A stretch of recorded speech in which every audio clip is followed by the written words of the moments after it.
Uncle Dynamite by P.G. Wodehouse, adapted for radio in 6 parts by Richard Osborne, and starring Richard Briers as Uncle Fred and Hugh Grant as Pongo, with narration by Paul Eddington. Episode 1. Pity Poor Pongo.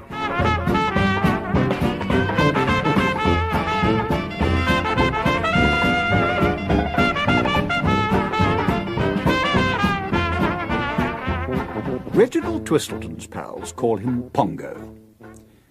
Like most of his fellow members at the Drones, Pongo lives on an allowance from an uncle.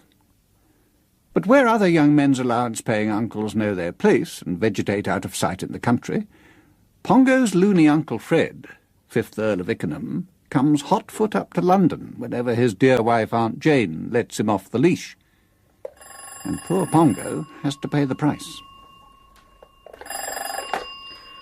Mr. Twistleton's residence? Morning, Simpson. Can I speak to the young master? Oh, good morning, Mr. Rainsby. Hold the line a minute, please. It's Mr. Rainsby, sir. Thanks, Simpson. And if the front doorbell rings, it'll be my uncle, Lord Ickenham. We'll have drinks here before lunch. Oh, very good, sir. Hello, Dogface. I'm afraid I can't manage squash this afternoon. Oh, dash it, why? A girl? No, worse luck. No, I've got my Uncle Fred, my loony uncle, on my hands. Tough luck. He with you for long? Only one night, thank the Lord. My Aunt Jane says that if he's not back at Ickenham by lunchtime tomorrow, she'll hold me to blame, and I expect she'll scalp him with a blunt instrument. Are you lunching him here? At the Drones? No, I don't want anything to remind him of his misspent youth. He's 60 if a day. The trouble is that London acts on him like a ballet tonic. Freed from the spuds and tenantry of Ickenham, he starts behaving like a slightly inebriated undergraduate. I don't know why you put up with the old buster. Well, you know how it is, Dogface, my allowance, the good old quarterly cheque. But Uncle Fred makes me sweat for it when he enlarges himself on me in London and starts stepping high, wide and plentiful. Yes, I seem to remember. So do I. If you know what the word excesses means, those are what my blighted Uncle Fred invariably commits when he escapes from home. But not, by golly, this time. A light lunch here, a quick saunter in the park, perhaps. I'll get Simpson to put up some bread crusts in a paper bag to feed the ducks or something, then a bite of dinner, and I'll push him off to bed with an improving book. Quite. Oh, Lord, here he is. Pip, Pip. Good luck, old man. Aha! Simpson! Will you pay off my cab for me with an extra bob for the suitcase on top? I thought I might need glad rags for tonight. Very good, my lord. Charge the cab to Mr. Twistleton, of course. Where is he, my nephew and host? He's in the drawing room, my lord. And counting the moments to see me again, I'll be bound. Pongo! Hello! Hello, Uncle Fred. I thought we'd be having lunch in about 20 minutes. Sherry, Uncle Fred? Don't let me stop you, Pongo, but I've had a long, grueling train journey. I'll stick to gin. Gin, right. Ah, that was a substantial lunch. Thank you, Pongo. I shall tell your Aunt Jane not to worry about your not eating enough. In fact, I think you've been putting on weight since I was last in London. Well, I like my food, but I play squash at the Drones 2 or 3 times a week. You ought to get married. How do you think I keep my youthful shape? Aunt Jane? Exactly. No potatoes, no second helpings of steak and kidney, only one cut of the jam roll. Why don't you turn over a new leaf and get married? Ha! You're always falling in love with girls. Yes, and they quite properly give me the heave-ho when I tell them the size of the allowance you give me. Now then, Pongo, you know my main aim in life is to spread sweetness and light. Next time you come to Ickenham, remind us to produce Sally Baines to meet you. Why, is she rich? Are you trying to find an heiress for me to get me off your hands? No, she's a sculptress. No money, so she'd be the right girl to share the crusts on which you say you live. And she lives near Ickenham? No, in Chelsea, as a matter of fact. A Chelsea sculptress? I can hardly wait. More coffee for you, Uncle. Oh, thanks. I say these cigars are awfully good. Well, now, I thought you'd probably want to rest for a bit after your journey, Uncle Fred, and then we could perhaps go for a walk in the park. No, Pongo, you got the afternoon scenario quite wrong. Oh? I need no siesta or afternoon stroll while I'm in London. In fact, I've mapped out a pleasant and instructive journey for us. A what? I propose that you place yourself in my hands and leave the programme entirely to me. Now, Uncle Fred, entirely to me. You aren't going to get me into a rowing boat in Regent's Park again? No, we won't go boating today, but it was a good outing. They had to summon the fire brigade to rescue us. Well, how could I know about the nesting swans there? Fascinating how the cob, or is it the hob? Anyway, the enormous one. Could lunge at us like that. And I won't take you to the Albert Hall again. No, nothing of the kind. Though I still think that a wiser magistrate would have been content with a mere reprimand. No. What I propose to do this afternoon is to visit the home of your ancestors, a place called Mitching Hill. Down in the suburbs, do you mean? The neighbourhood is now suburban, true, but when I was a boy, Mitching Hill was open country. A vast, rolling estate belonging to your great-uncle Marmaduke, a man with whiskers of a nature that you, with your pure mind, would scarcely credit. Yes, I remember the portrait of him at Ickenham. Things will have changed at Mitching Hill, but I think we should make the pious pilgrimage. Now? Well, yes, of course. Put on your hat and rompers, my boy, and let us be off. I fancy we get there by omnibuses and things. A great weight seemed to roll off Pongo's mind. Even with an uncle within a short jump of the loony bin, you surely couldn't get into much trouble in a suburb. They finished their cigars, Pongo's cigars, on the top of a friendly omnibus, and as they stepped down at the last stop, Pongo looked round at respectable, semi-detached dwellings fanning out in all directions. He smiled. It was the last time Pongo smiled that day. Come on, Pongo, step lively. Aha, this is the old place, all right. I'm beginning to recognise some landmarks. Aha, yes. It must have been about there that I plugged my uncle's gardener in the trousers with my bow and arrow. Hello. Changeable weather, they warned us on the wireless. And it was over there that I was sick after my first cigar. Well, fancy that. Was it really, Uncle? Yeah. I say, it's getting cold. I don't think much of this for a taste of sunny summertime. And in this very spot, if I'm not mistaken, 50 years ago, come Lammas Eve, Oh, blast it!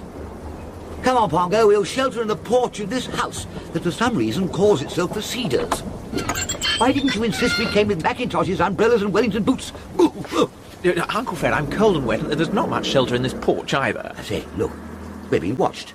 That parrot in the cage in the window, he's got his eye on us. Not a very roguish eye, either. Careful, you're leaning against the bell. There, now you've done it. Don't panic, Pongo. Just relax. Someone's coming. Well? Good afternoon. Good afternoon. The Cedars? Yeah? Are the old folk at home? There's nobody at home. I'm just going out. It's my afternoon. Yes, well, never mind. I've come to do the parrot's claws. This is my assistant, Mr. Walkinshaw. If we have to clip, he stands by to apply a whiff of anaesthetic. You're from the bird shop? Nobody told me you were coming. Keep things from you, do they? Well, we'll come in and I'll inspect the bird more closely. But I... Thanks awfully. Oh, Lord. By Jove, Mr. Walkinshaw, this bird's feet do need attention. Look at that left upper rubicle, as I thought. Pretty Polly, have a nut. Charming, charming. We mustn't detain you, Miss... we'll do the chiropody and go. We leave everything in order. Don't you stay. Well, if you're sure... Absolutely. Don't spoil your afternoon on our account. Hip, hip. Uncle Fred. So here we are, my boy, getting dry and warm in a charming house. That's better. What though the tempests, something raw... I forget the rest. Now, I light this gas fire and slip off my wet shoes. This'll warm us up and my socks will soon be steaming. A little tact, a little address, and... sit down, boy, sit down. Don't look so worried. Make yourself at home, snug and cosy, not catching our deaths. But dash it, Uncle Fred, we can't stop here. Are you suggesting we go out into that storm again? You are not aware of the grave issues involved. Who's a pretty boy? This morning, as I was leaving home, I had a rather painful disagreement with your aunt. She said the weather was treacherous and wished me to take my woolly muffler. I replied that I was dashed if I took such a ridiculous garment in high summer. Eventually, by the exercise of my iron will, I had my way. Now you regret it. Consider, my boy, what will happen if I return to your Aunt Jane with a cold in the head. I should sink to the level of a fifth-rate power. Next time I came to London, it would be with a liver pad and respirator. You and your iron will. I shall remain here, roasting my toes at this really excellent fire. I feel all in a glow already. But suppose the people who own this ghastly house come back. I'm sure they won't be back for hours. There. Don't say there like that, my boy. It's the sort of thing your aunt says. I see no cause for alarm. This is some casual caller. A ratepayer would have used his latchkey. Take a cautious look out of the window and see. It's a pink chap. How pink? Pretty pink. Well, go and see what he wants. You go and see what he wants. We'll both go and see what he wants. A moment while I put my shoes on again. Pretty Polly, have a nut. Pardon me, is Mr. Roddice in? No. Don't be silly, Douglas. Of course I'm in. Yes, I'm Mr. Roddice, and this, such as he is my son Douglas. Name of Robinson. What about it? My name's Robinson. Ah, well, now we've got that straight. Come right in and get round. Have a nut. Have a nut. Make yourself comfortable, Mr. Robinson. Won't you sit down? Is Julia here, Mr. Roddice? Is she, Douglas? No. No. She wired me she was coming here today. Oh, well, I don't suppose you've ever met Julia. A bit of trouble in the family, she gave me to understand. It is off on the way. It's your niece, Julia Parker, that I mean. Oh, that one, yes. Or rather, your wife's niece, Julia Parker. Any niece of my wife is a niece of mine. We share and share alike. Julia and I want to get married. Well, go ahead. Who's stopping you? Her mother and father. And Uncle Charlie Parker and Uncle Henry Parker and the rest of them. They don't think I'm good enough. The morality of the modern young man is notoriously lax. Class enough, I mean. They're a haughty lot. What makes them haughty? Are they earls? No, they aren't earls. Then why the devil are they haughty? Only earls have a right to be haughty. Earls are hot stuff. When you get an earl, you've got something. Besides, we've had words, me and her father. One thing led to another, and in the end I called him a perishing old... coot. It's them. They're out there on the path now, all of them. Julia and her mother and father. Only one thing to be done. Duck behind the settee, Mr. Robinson. Well, if you say so... I do. Now keep still down there. Pretty Polly. Come on, Douglas. We'll go and let them in. Really, Uncle Fred, you aren't going to let the bounders in, are you? I certainly am. We Rodditors keep open house. Now, back to the old scenario. You are the vet, my boy. Come to minister to my parrot. Now, when I return, I should like to find you by the cage, staring at the bird in a scientific manner. Tap your teeth with a pencil and try to smell of iodoform.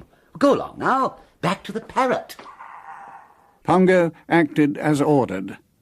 His uncle had got it up his nose again. It was going to be one of those afternoons. Pongo could only cling to the wreckage and hope for the best. Come along in. Give me your coats. That's the idea. I'll hang them here. Splendid. And umbrellas. Yes. You were wise to come prepared. Lord Ickenham was shepherding a stern middle-aged woman, a middle-aged man, and a girl. Pongo took only a sidelong glance at her, and immediately lost his head. Crikey. This girl was an absolute pippin, and we use the term in its most exact sense. About 19 she was, eyes large and lustrous, face like a dewy rosebud at daybreak on a June morning. So said Pongo, although he had never seen a rosebud or any other flower at daybreak. Silly ass, he'd fallen in love again. Well, you don't know who I am, I'll be bound. Wait a minute, don't tell me. I'm Laura's sister, Connie. This is Claude, my husband, and this is my daughter, Julia. Is Laura in? I regret to say no. I thought you were younger. Younger than what? Younger than you are. You can't be younger than you are, worse luck. Still, one does one's best. Who's that near the parrot's cage? He is the local vet, clustering round the bird. I can't talk in front of him. Quite all right. Poor fellow stone deaf. Well, let's all get settled. Now then. Have a nut. Have a nut. My only sister Laura never invited me to her wedding. That's why you don't know me. Laura and I have not spoken to each other for 5 years. We've missed you, sadly. Necessity compels me to cross her threshold today. Let bygones be bygones. I disregard the past and I appeal to your sense of pity. I say. Now, I have a request to make. I want you and Laura to take Julia here into your home. She is studying the piano and sits for her examination at the end of next week, so she has to remain in London. The trouble is, she has fallen in love, or thinks she has. I know I have, Mother. At the sound of her voice, deaf as he was supposed to be, Pongo spun round. It was to Pongo an angel's voice. So this was the girl that the pink chap behind the city was in love with. And worse luck, she was obviously in love with him. It seemed to Pongo incredible, and he didn't like it a bit. Yesterday, Claude and I arrived in London from our Bexhill home to give Julia a pleasant surprise. We stayed naturally in the boarding house that we found for Julia 6 weeks ago. And what do you think we discovered? Insects? No, not insects, but a letter from a young man. What? I can't believe it. Surely not. I'd never heard of him, but he was arranging to marry Julia. The idea. Of course, I sent for him and found him quite impossible. He jellies eels. Does what? He is an assistant in a jellied eel shop. But surely that speaks well for him. He seems to argue intelligence of a high order. It isn't everyone who can jelly an eel. If anybody said to me, jelly that eel, I'd be nonplussed. And so, if I'm not very much mistaken, would the Archbishop of Canterbury. I've told you 100 times, Mother. Wilberforce is only jellying eels till he finds something better. He's very ambitious. It won't be long before he rises in the world. And that's what the adored object did at that moment. Wilberforce rose from behind the settee like a leaping salmon. Julia. Wilby! Wilby? Ugh. Pongo had never seen anything more sickening in his life than the way she flung herself into the pink blighter's arms and clung there, like the ivy on the old garden wall. It wasn't that he had anything specific against the pink blighter, but this girl had made a deep impression on Pongo, and he resented her gluing herself to another in this manner. Julia Parker, come away from that man. I am ashamed of you. Who's a pretty boy, then? Me too. I blush for you, Julia. Hugging and kissing a man who caught your father, a perishing old bottle-nosed goat helpers. I think that before making any quick decisions, we ought to go into that point. Are you disputing Wilberforce's description of you, Mr. Parker? And who are you to be asking that? Well, if Wilberforce called you that, we have to ask, was he right? And frankly, in my opinion... Wilberforce will apologise. Yes, I'll apologise. It was a remark I made in the heat of the moment. Mr. Robinson, never mind what you called my husband. That's not the point. Oh, I know. Uncle Charlie Parker and Uncle Henry Parker and Cousin Alf Robbins. Load of snobs. Them and their class distinctions think themselves everybody just because they got money. I'd like to know how they got it. What do you mean by that, pray? Never mind what I mean. If you are insinuating that... Well, you know, Connie, of course he's right. You can't get away from that. You? What's it got to do with you? Have you forgotten how Charlie Parker made his pile? What on earth are you talking about? I know it's painful and one doesn't mention it as a rule, but as we're on the subject, you must admit that lending money at 250% interest is not done in the best circles. The judge, if you remember, said so at the trial. I never knew that. Ah, you kept it from the child. Quite right, quite right. It's a lie. And when Henry Parker had all that fuss with the bank he worked at, when he sneaked 100 quid from the till. What? I admit it took nerve to put it all on a 500-to-1 shot with the Grand National, but not quite playing the game, Connie. Not the straight bat. Henry, I grant you, won 50,000 of the best and never looked back afterwards. What on earth are you talking about? And Cousin Alf Robin. There's not a word of truth in all this. I think you must have gone mad. The only point I want to make is that we are hardly a family that can afford to put on dog and sneer at honest suitors for our daughters' hands. Personally, I think we're very lucky for Julia to have a chance of marrying into evil jellying circles. So do I. So do I. Well, goodness knows I have never liked my sister Laura, but I would not have wished her a husband like you. Husband? What gives you the impression that Laura and I are married? Have a nut. Have a nut. Well, you'll have to let Wilberforce marry me now. He knows too much about us. Wilby, darling, you wouldn't mind marrying into a low family. Say you wouldn't. No family could be too low for me, dearest, if it was yours. After all, we needn't see them. That's right. It isn't one's relations that matter. It's ourselves. That's right, too. Oh, Wilby. Julia. The young couple clung together passionately. The old ivy on the garden wall act again. Pongo says he didn't like it any better than the first time, but his distaste wasn't in it with that of the woman Connie. And what, may I ask, do you intend to marry on? Wilberforce is going to be a very rich man someday. That's right. Someday. If I had £100, I could buy a half share in one of the best milk rounds in South London. If? Where are you going to get £100? Yes, where are you going to get £100? Why, bless my soul, from me, of course. Where else?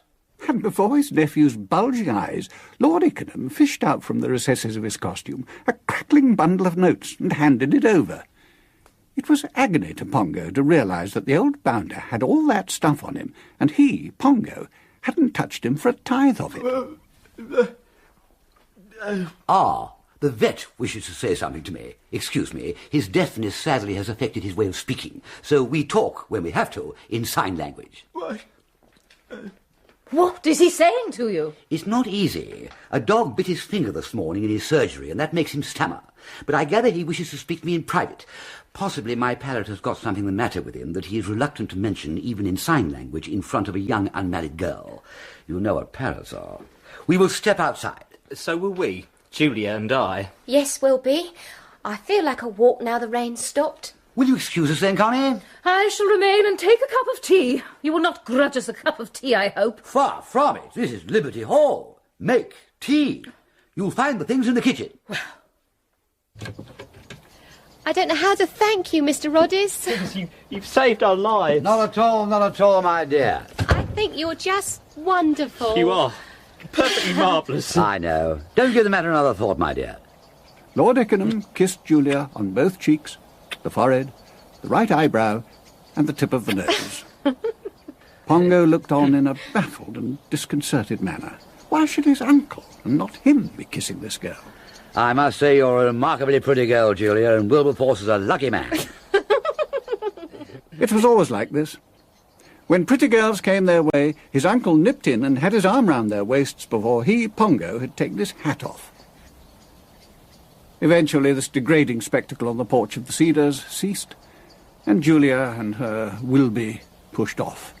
You were trying to say something to me, Pongo, my boy. You can speak freely now. Yes. Where did you get all that money, Uncle Fred? Now, where did I? I know your aunt gave it to me for some purpose, to pay some bill or other, I fancy. Yeah, she'll give you the devil when I tell her that you slipped her entire role to a girl, an extraordinarily pretty girl. I should think she'll pluck down one of those ancestral battle axes you have on your walls and jolly well strike you on the mazzard. Have no anxiety, my dear boy. I shall deny your story and tell her that I was compelled to give the money to you to buy back some compromising letters from a Spanish demi-mondaine. But your aunt will scarcely blame me for rescuing a fondly loved nephew from the clutches of an adventuress. You are a confounded liar, Uncle Fred. Besides, I shan't be wanting you at Ickenham again till the ratting season starts, so all is well. There! The sun has come out and the bottoms of my trousers have dried. We can take our leave gracefully. Hello. Who's this? It must be Mr. Roddies. Hello? Am I addressing Mr. Roddies? Yes, that's me. I am Mr. J.G. Bulstrode from down the road. This young man is my sister's husband's brother in the lard and imported butter business. Oh, pleased to meet you. We have not met, Mr. Roddies, but I think it only neighbourly to tell you I observed some suspicious-looking persons in your house. Here? In my house? How on earth did they get in? No doubt through a window at the back. Creep up and you may be able to see them if they're in your parlour. Yes. Yes, you're right.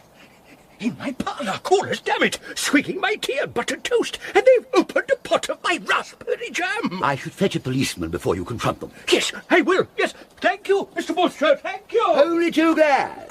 Well, we've got a bus to catch. Pleasant after the rain, isn't it? Come along, Pongo. Uncle Fred, you really are the limit. Well, lucky. Here is our omnibus. Mind the step. One at a time, please. Spring aboard, my boy, and on our way I will be sketching out rough plans for the evening. If the old Leicester Grill is still in existence, we might look in there. What? Hold tight. It must be full 35 years since I was last thrown out of the old Leicester Grill. I wonder who the bouncer there is now. Yeah, we shall do no such thing, Uncle Fred. Straight back to Albany and bed. You've caused enough havoc for one day.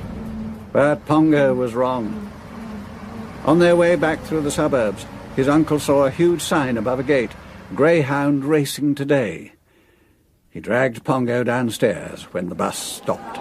Come along, Pongo. The evening is yet young. I've never been to a dog race. No, nor have you, Uncle. I expect. This is our chance to widen our experiences. Absolutely. Over there. Leave it all to me. Come along. It was not one of London's classier stadiums. You could hear dogs barking behind the barriers, stropping their feet in the rosin, while Londoners, breathing beer and clutching their runners and betting lists, were surging through 2 wicket gates, marked grandstand and tote £2 and bookmaker's enclosure £1. It was here that trouble started. I shall have to let you do the paying here, Pongo. Why? It was your bally idea. Come on, hurry up. There. Don't be silly. You saw I gave my all to that pink chap and his girl. Yeah, but that was your bally idea too. Anyway, I've come out without any folding money at all.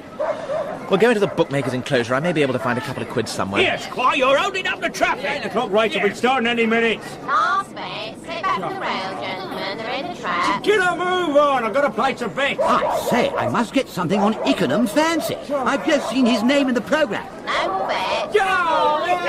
But give me the money, Pongo. £2 on Ickenham Fancy. It's too late, mate. I can get you on anything in the next race, but I can't do your Ickenham Fancy in this. We've missed it. They're off. Here, why did you hurry up? Stop putting at my arm, damn you, sir! Hold him, Harry. Take your hands off me, sir! Ouch! Go on. I say, someone's standing on my hat. I must say, I'm rather enjoying this, Pongo. Help! Take that! They never knew whether Ickenham Fancy finished first or last, because as the race ended, they were being marched out by the guardians of the law. Uncle and nephew, each with a metropolitan policeman attached to his collar.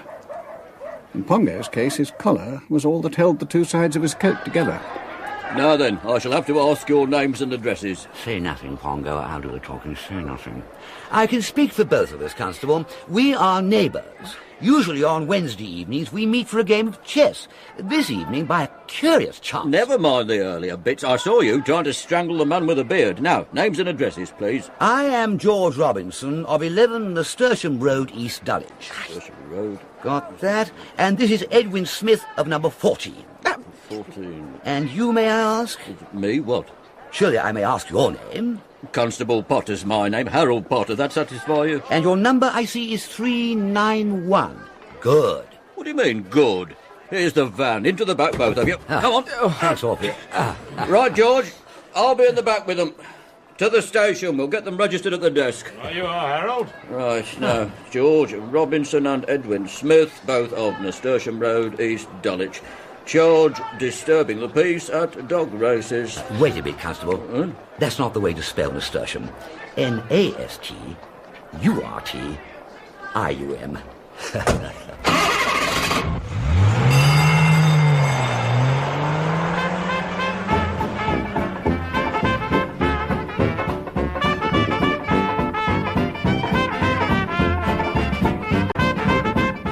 Uncle Dynamite starred Richard Briers as Uncle Fred and Hugh Grant as Pongo, with Chris Emmett as Policeman Potter, Jacqueline Tong as Connie, John Evitts as Claude, Felicity Montague as Julia, and David Howarth as Wilberforce. The narrator was Paul Eddington. Uncle Dynamite was written by P.G. Wodehouse and adapted for radio by Richard Osborne.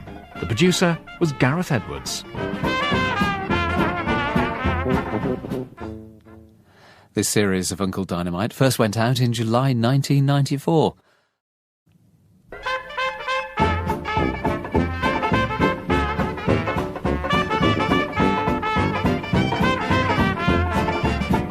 Uncle Dynamite by P.G. Wodehouse, adapted for radio in 6 parts by Richard Osborne, and starring Richard Briers as Uncle Fred and Hugh Grant as Pongo, with narration by Paul Eddington. Episode 2. Disturbances in a Country Village.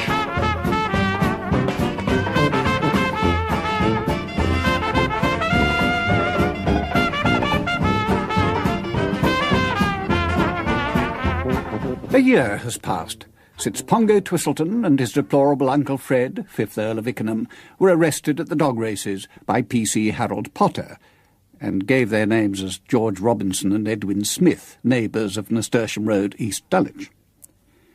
Now, the Fifth Earl, having seen his dear wife off from Southampton to visit her mother in Florida, is sitting in a first-class carriage of the branch line train from Southampton for Ashendon Oakshott, Bishop's Ickenham and Points West.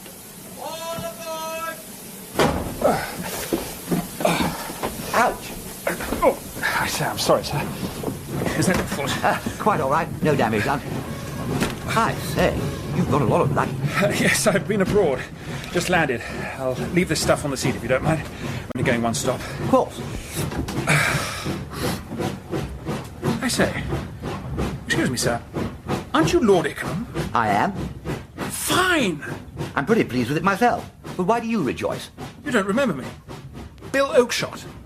Years ago I was a friend of your nephew, Pongo, and I came over to your place to play tennis sometimes. Of course I remember you. Yes, Bill Oakshott. You once tipped me 5 bob. That's how the money goes. And your wife, She once tipped me £0.50. You generally find that women loosen up less lavishly than men. It's something to do with the bone structure of the head, I believe. Yes. And how's Pongo? Very good form. He came into a deuce of a lot of money from a deceased godfather in America and can now face his tailor without a tremor. He's also engaged to be married. Oh, good. Yes. Yes, you see, he seems fairly radiant about it.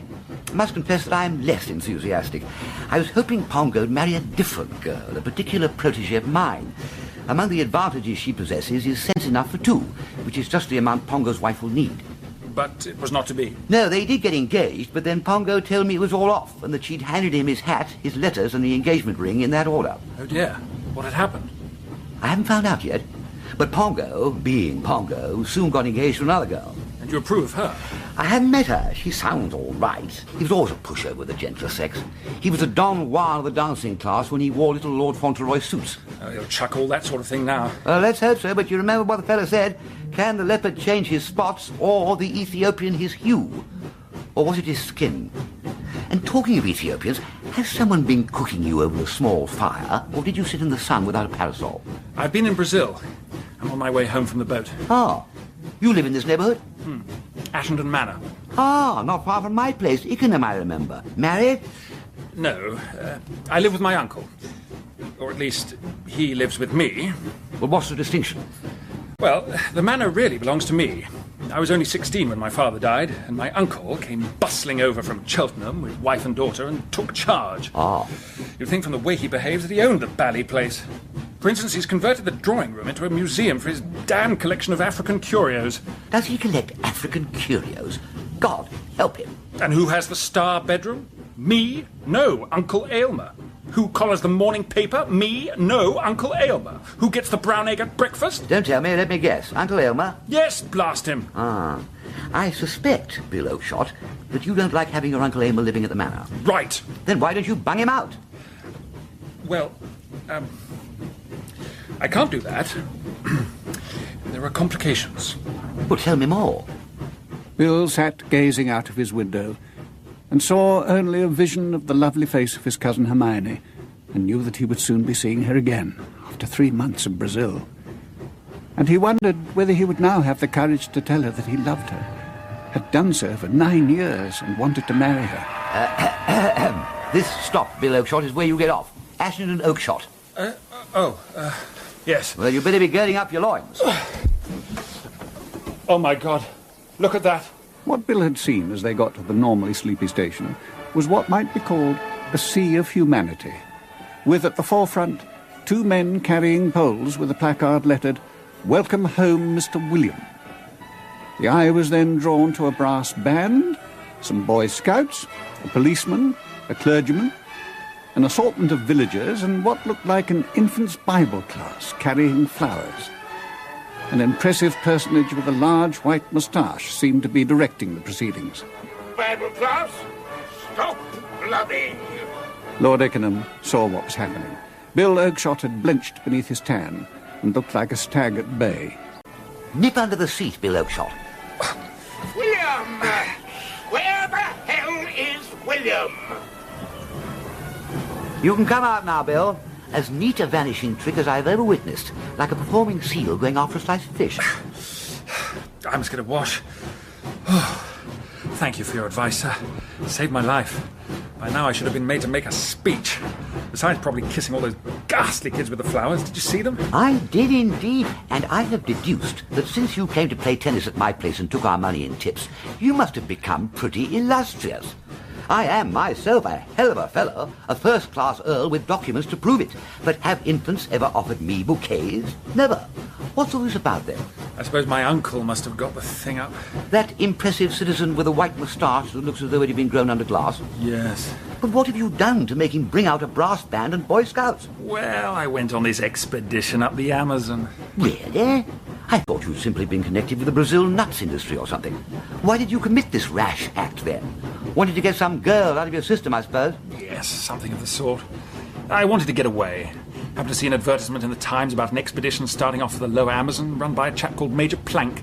Decided to sign on. Sorry to stop the flow, but we shall be at my station, Bishop's Ickenham, in a few minutes. What do you propose to do? Wait for the next train back? Well... Or shall I take you to my place, give you a wash and brush up and a strong drink, and send you home in the car? I say, wouldn't that be a nuisance? Not at all, that's settled then.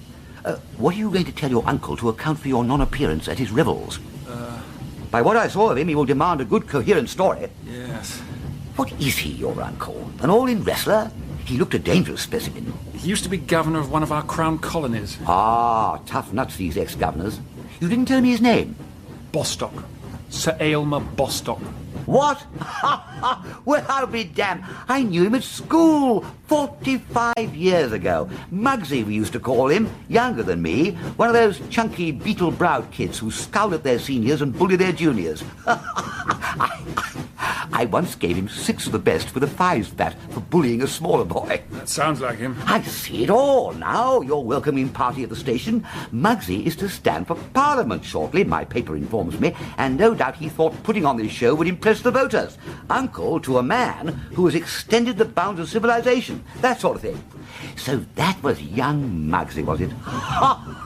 It must be 45 years. I'm wondering why you haven't run across him, living so close, I mean. Well, Bill, I must tell you, it's my settled policy to steer pretty clear of my neighbours. Besides, Muggsy's is not an elfin personality. I doubt if Pongo knows what he's up against, taking on such a father-in-law. Well, it's Muggsy's daughter that Pongo has gone and got engaged to. Hermione? Oh, well, here we are at Bishop's Ickenham, and there's Sims with the car. We'll go home, tidy you up, and calm you down with a drink. We might find Pongo himself at the old shack. He said he wanted to come and spend the night. He's due at Ashendon Manor tomorrow to show the old folk what they've got coming to them for a son-in-law. We'll have to carry your bags to the car, I'm afraid. Sims, my chauffeur, thinks it infra-dig to be seen on a platform. Luggage is for porters. We have a single porter, and he sees it as his job to polish the milk churns at the far end of the platform. Lord Ickenham, chatting away, had not taken note of Bill Oakeshot's strangled exclamation on learning that his beloved cousin Hermione was now engaged to another, viz. Pongo. He had taken note that Bill had gone for his gin like a stag at eve.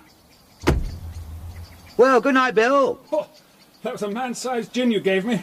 I feel much better. But I may try to sneak in at the back door of the manor so as not to disturb Hermione and her parents tonight. Well, I think Pongo said his Hermione was going to be in London this week. You all right, Bill? Fine. Well, thank you, sir, for all you've done for me. Goodbye. Pip, pip, Bill Oakeshott. And Pongo had arrived at Ickenham in his sports car to stay the night on his way to Ashendon Oakeshott. Coggs the butler had shown Pongo up to his room and was now serving uncle and nephew a good dinner. Well, Pongo, I'm awfully glad you blew in. I was wanting to chat with you about your plans and whatnot. How long are you proposing to inflict yourself on these Bostocks of yours? Well, I thought about a week, then back to London. Really? Good. Excellent. Your Aunt Jane left for Florida this very day. I will join you in London, and we will have one or two of our pleasant, instructive afternoons. Oh, no, not another visit to the dog races. No, not dog races again, though I think we are both better men for the experience. Uncle Fred, just because Aunt Jane has left you for a few weeks, do you have to come up to London? Can't you stay at Ickenham and get ahead with a harvest or something? Your aunt, and she's the dearest woman in the world, is a little restrictive. Her views on what I do, or would do, or should do in London prevent me from, fulfilling myself. Living in a rural morgue like Bishop's Ickenham all the time, one gets rusty and out of touch with modern thought. Listen, Uncle Fred, all that stuff about instructive and pleasant afternoons is out. If you come to see me in London, you get lunch at my flat and afterwards a good book and the wireless, nothing more. Oh, well, if that's the way you feel. It is. Make a note of it on your cuff. I intend to stick to my resolve with an iron will. My standing with Hermione is none too secure as it is. She looks askance at my belonging to the drones, and the faintest breath of scandal would dish me properly. And, worse luck, she knows all about you. My life is an open book. Well, yeah, that's right, and she's heard what a loony you are, and she seems to think it may be hereditary. She keeps saying, I hope you're not like your uncle, with a sort of brooding look in her eye. So that's the sort of girl she is she? Noble-minded, high-principled, a credit to British womanhood? Rather, yeah, she's terrific. I'll show you a photograph of her, actually. I've got one here in my pocket. Oh, thanks. Oh, yes. A striking face. Yeah. Looks intelligent. And how, yes, she writes novels. Good God. Oh, don't you like her? Well, I can see she's a remarkable girl, but I wouldn't say she was a wife for you. Oh, I ever not. In my opinion, you'll be giving away too much weight.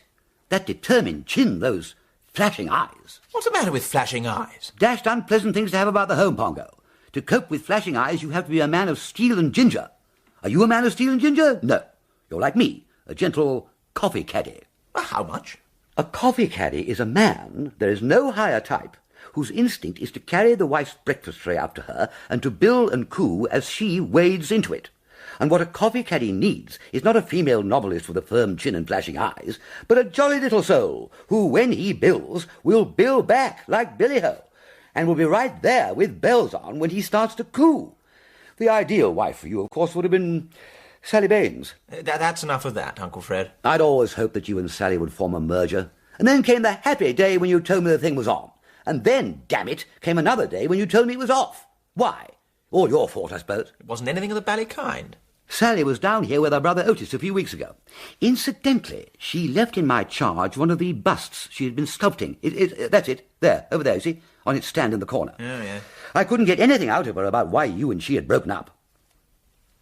She called me a lily-livered poltroon. Well, she probably meant it as a compliment. A lily-liver must be very pretty. High words ensued, and later that evening the ring, the letters, and all the fixings were returned to me by district messenger. That'd be a lover's tiff. And then there was more trouble when I wanted Sally to give up being a sculptress. I hated her mixing with all that seedy crowd in Chelsea, bounders with beards. I've been in her studio sometimes and the blighters were crawling out of the woodwork, bearded to the eyebrows. You appear to have thrown your weight about like a sheik of Araby. Well, she threw her weight about with me. What are you trying to boss me? You know, there's a limit, and that customs business was just the last straw. What business was that? Well, she wanted me to take some jewellery with me when I went to New York and smuggle it through customs. What an enterprising little soul she is. But since when has Sally possessed jewellery? Well, it wasn't hers. It was for one of her rich American pals. I know this girl Alice something had been buying up half Bond Street and didn't like the idea of paying duty on it when she got back to New York. Sally wanted me to run it through for her. A kindly thought. A fat-headed thought. A nice chump I would have looked being disemboweled by port officials. Well, I'm sorry. A wealthy husband as you be now would have come in very handy for Sally. I'm afraid the girl is on the rocks these days. Oh, I say. I know. I don't believe she gets enough to eat. Oh, Lord. She seemed thin to me. I didn't like the way she tucked into the steak and kidney pie here, as if she hadn't had a square meal for weeks. Poor little Sally. She's such a great girl. Yes. You still feel like that, do you? But, I'm still frightfully fond of Sally. In fact, I tried to do her a bit of good just before I went to America. Hermione told me her father wanted a bust of himself to present to the village club, and I got him to give Sally the job. Well, an impulsive girl would be touched by a thing like that. The whitest man I know, one can hear her saying. You know, Pongo, if you would play your cards right, you could still marry her. Aren't you overlooking the trifling fact that I am engaged to Hermione? Slide out of it. It's what your best friends would advise, Pongo. You are a moody, introspective young man. I shall never forget that evening at the dog races. Sombre is the word to describe your attitude as the cop's fingers closed on your coat collar.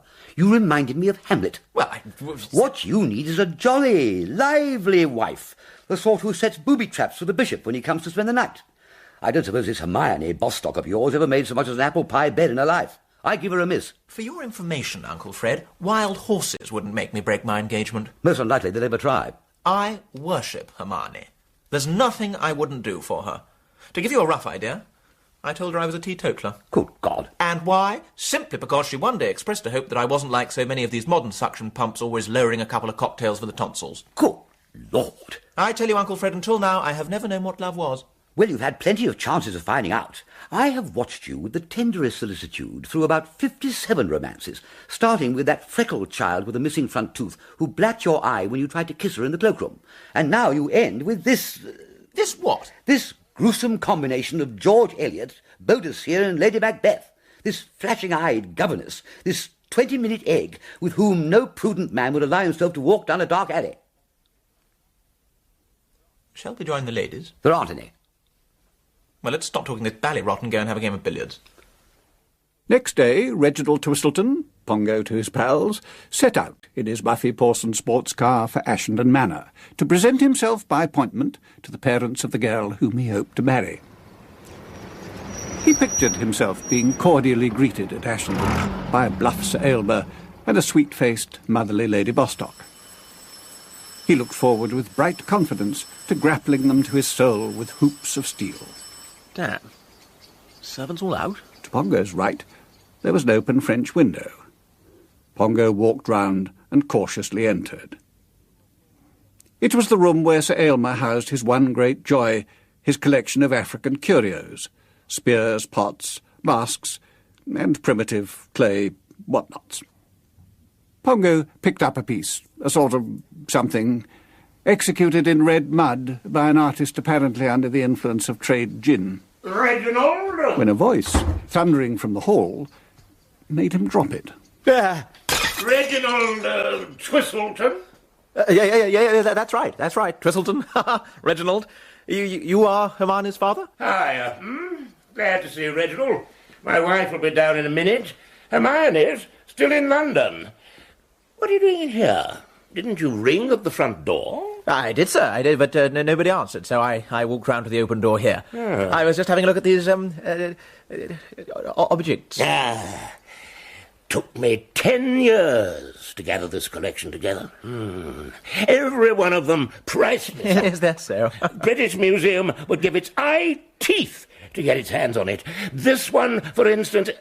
Then Sir Aylmer saw the remains of his priceless curio on the floor at Pongo's feet. God, blimey! How the... What the... Did you do this, Reginald? Yes. I'm sorry. It was the jewel of my collection. Wouldn't have sold it for £1,000. Aylmer?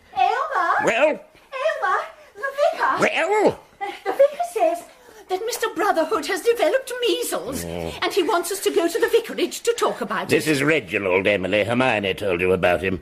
Who the devil is Mr. Brotherhood? Oh, you know, the curate. The nice young man with the pimples.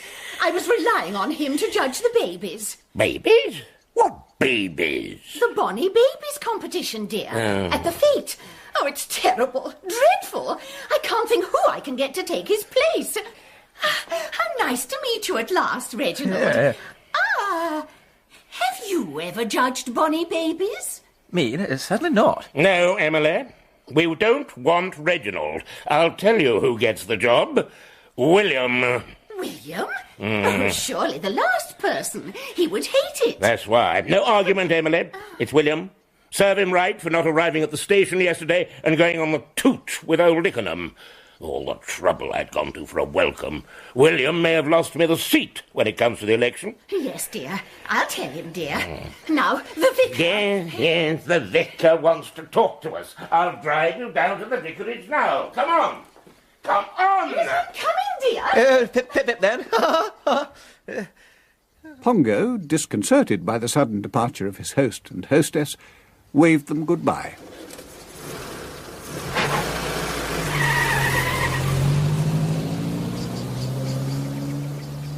Phew. Well, better get back and try and tidy up the remains of that whatnot that I've got. Ho! Only a policeman says ho like that. And a policeman it was. Harold Potter, who now represented the awful majesty of the law at Ashendon Oakshott. He had bicycled up to the manor, hoping to be given a cup of tea in the kitchen by Elsie Bean, the parlour-maid, whom he proposed one day to make his bride. But seeing a furtive form, viz. Pongo, slinking in through the French window, Potter the Romeo became in a flash Potter, sleepless guardian of the peace. This looked to Harold Potter like a fair cop. Ho! Gotcha. Oh, hello. Oh, Elsie, I was hoping to see you. Who's this, do you know? Where did you spring from, Harold? And why did I hear you shouting, ho? A chap I've apprehended on enclosed premises. I say, what's all this about enclosed premises? Why shouldn't I be here? I'm a guest. And you, my dear old parlour-maid, what's your name? Miss Bean, my fiancée. Oh, really? Well, heartiest congratulations to you both. Pip, Miss Bean. Toodaloo. I hope you'll be very, very happy. Yes, that's as may be, but who are you? I've seen you before, haven't I? Have we met? I've only just arrived. My car's round the corner. I am the celebrated Twistleton, engaged to Miss Bostock. No doubt the place has been ringing with my name. Miss Hermione is engaged to a gentleman named Twistleton. There, told you so. Of course I'm him. Look, on the inside pocket of my coat, a label by one of the best tailors in London, and the name R.S. Twistleton. Oh, it could be someone else's coat that you bought second-hand. Then telephone Sir Aylmer at the vicarage now and ask him if he doesn't know me. Well, I suppose it's all right. I beg your pardon, sir. Quite all right, officer. Then I'll be saying good afternoon. Still, I feel we have met before somewhere, sir. Elsie, how about a pot of tea in the kitchen, hmm? You can go to the kitchen if you like, not me. Your sister's there calling on cook. Oh. Well, I think I'll mooch along and have a cup. Mooch away then, you and your sister. I say, don't you like his sister? No, I don't. And why is that, may I ask? What's the matter with her? I'll tell you what's the matter with her. She goes on at him about how he mustn't leave the force. It's, don't you do it, Harold, or don't let Elsie talk you into acting against your true interests. I haven't any patience. Am I right in thinking you don't want him to go on being a policeman? You want him to turn in his boots and truncheon? That's right. And his sister doesn't? Yes, I see. But why do you want him to resign his job? Well, wouldn't you? If you was a girl, would you like to be married to a policeman, feeling your old man was being hated by all?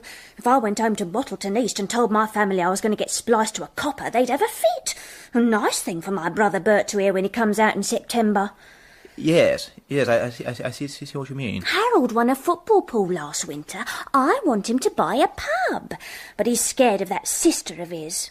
Hello? What's all this mess on the floor? Well, that's what's left of a sort of African something that I dropped. Oh, does the boss man know about it? I'm afraid so. Oh, did he chew your head off? He's an overbearing dishpot.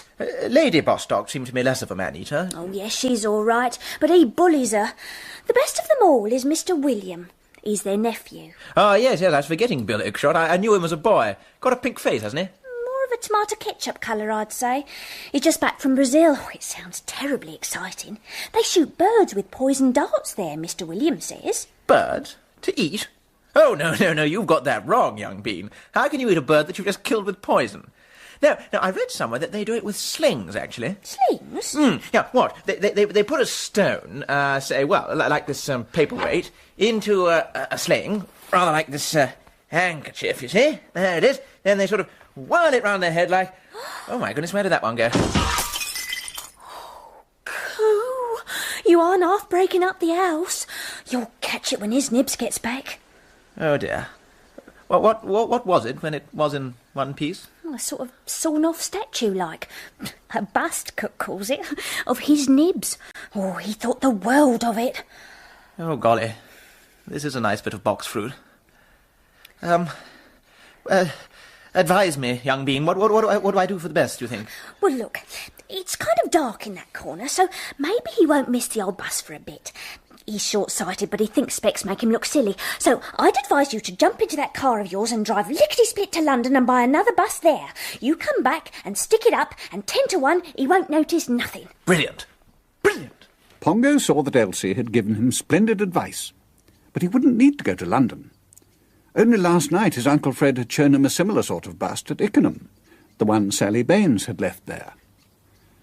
Good. The Buffy Pawson could do the 12 miles in next to no time, and he'd be back, and the understudy back on the pedestal, before his nibs got back from the vicarage. Young Bean, good thinking. And meanwhile, you'll be doing a bit of earnest brush and pan work and remove all traces of this accident? Righto. Fine. Great. Capital. I'll race round for the car. Elsie, her brush and pan work accomplished, was standing on the steps as the Buffy Pawson came up.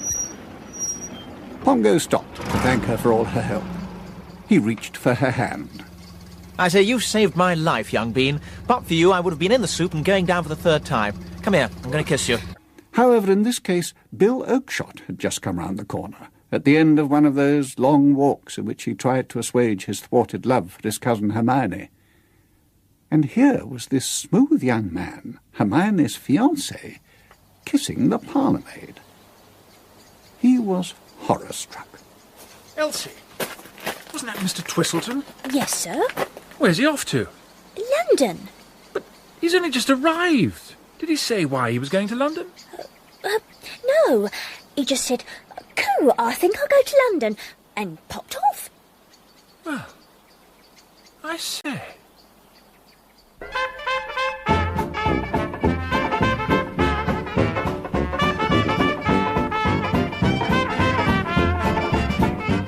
Uncle Dynamite starred Richard Briers as Uncle Fred and Hugh Grant as Pongo, with Simon Treves as Bill Oakshott, Charles Gray as Sir Elmer Bostock, Josephine Tewson as Lady Bostock. Policeman Potter was played by Chris Emmett and Elsie Bean by Teresa Gallagher. The narrator was Paul Eddington. Uncle Dynamite was written by P.G. Wodehouse and adapted for radio by Richard Osborne.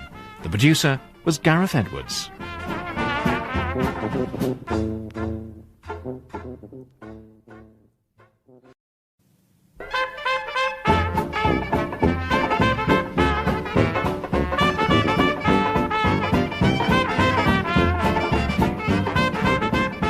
Uncle Dynamite by P.G. Wodehouse, adapted for radio in 6 parts by Richard Osborne and starring Richard Briers as Uncle Fred, with narration by Paul Eddington. Episode 3, The Perplexing of Pongo.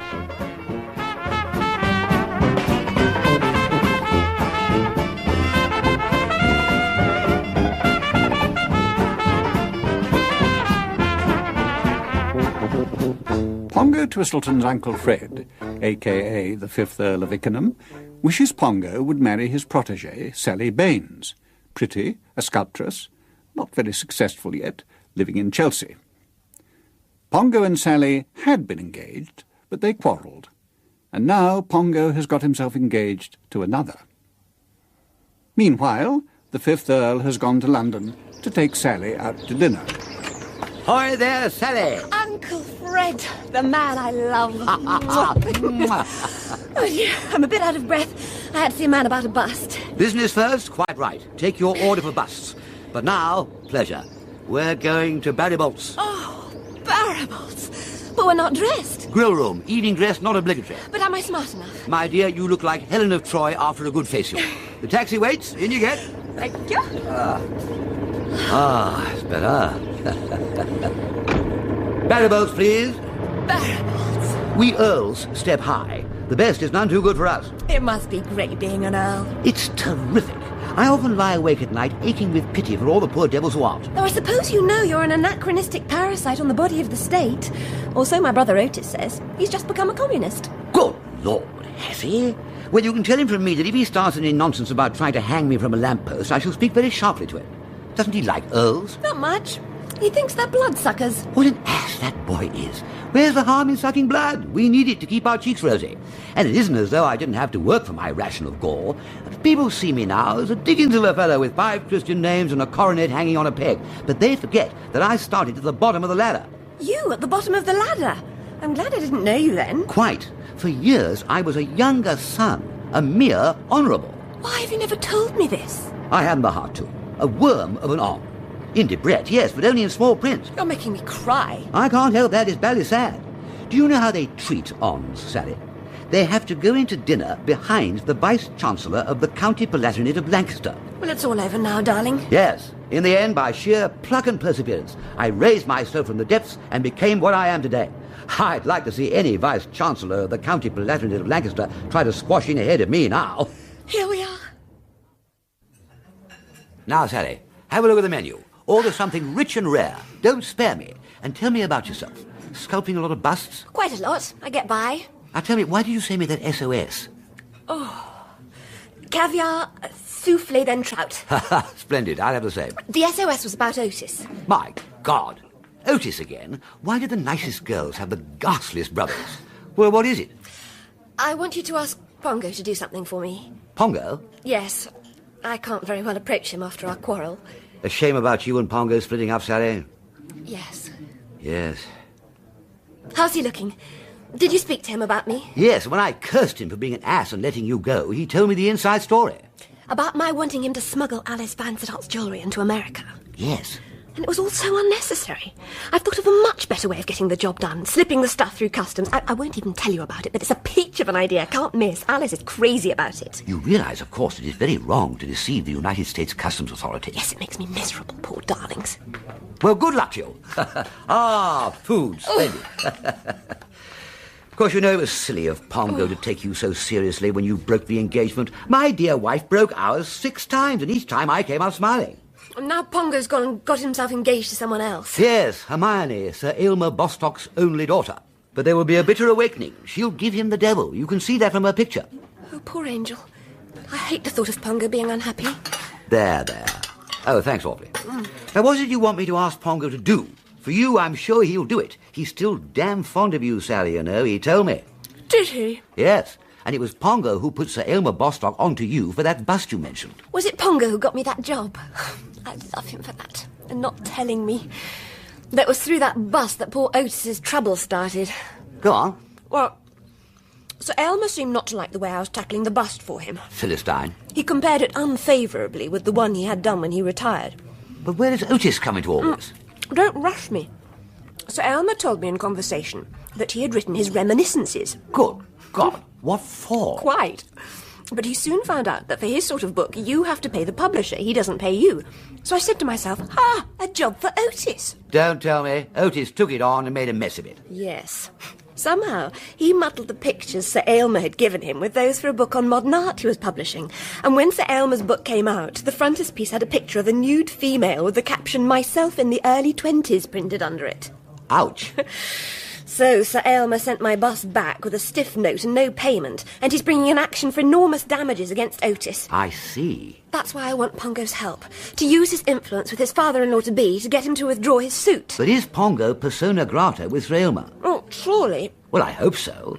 He went over to Ashendon this afternoon and was back in an overexcited state an hour later. That bust of Sir Aylmer in the hall, the one you said he liked better than yours, well, Pongo had gone and broken it. That one! Oh, Lord, Sir Aylmer will be furious. Pongo's standing with him will be even lower than Otis's. There's more. Pongo, in a panic, raced back to Ickenham to try to borrow another bust, and so far Muggsy hasn't spotted the substitution. Why do you call Sir Aylmer Muggsy? Because when we were at school together, that's what everyone used to call him. Oh, Uncle Fred, a friend since school days. Well, then couldn't you plead with him for Otis? Alas, no. During our school days, I once had occasion to give young Muggsy 6 of the best for bullying a smaller boy. No doubt this still rankles. No, Pongo must do the pleading. Lucky you had a suitable bust handy for a substitute. Well, as you know, most of the statuary my father collected was of the nude Venus variety.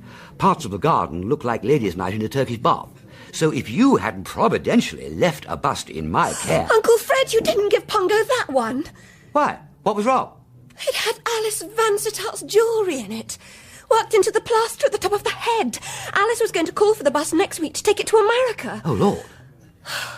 Well, that's that, I suppose. Well, dash my wig and buttons, I'm dashed sorry. Of course, I meant well. But what you want now and I want is not apologies, but a policy. Let me recap. 2 busts of Sir Aylmer. The one you did of him and he decided he didn't want and Lady Bostock returned to you. Call that bust A. OK, Sally? OK. Right.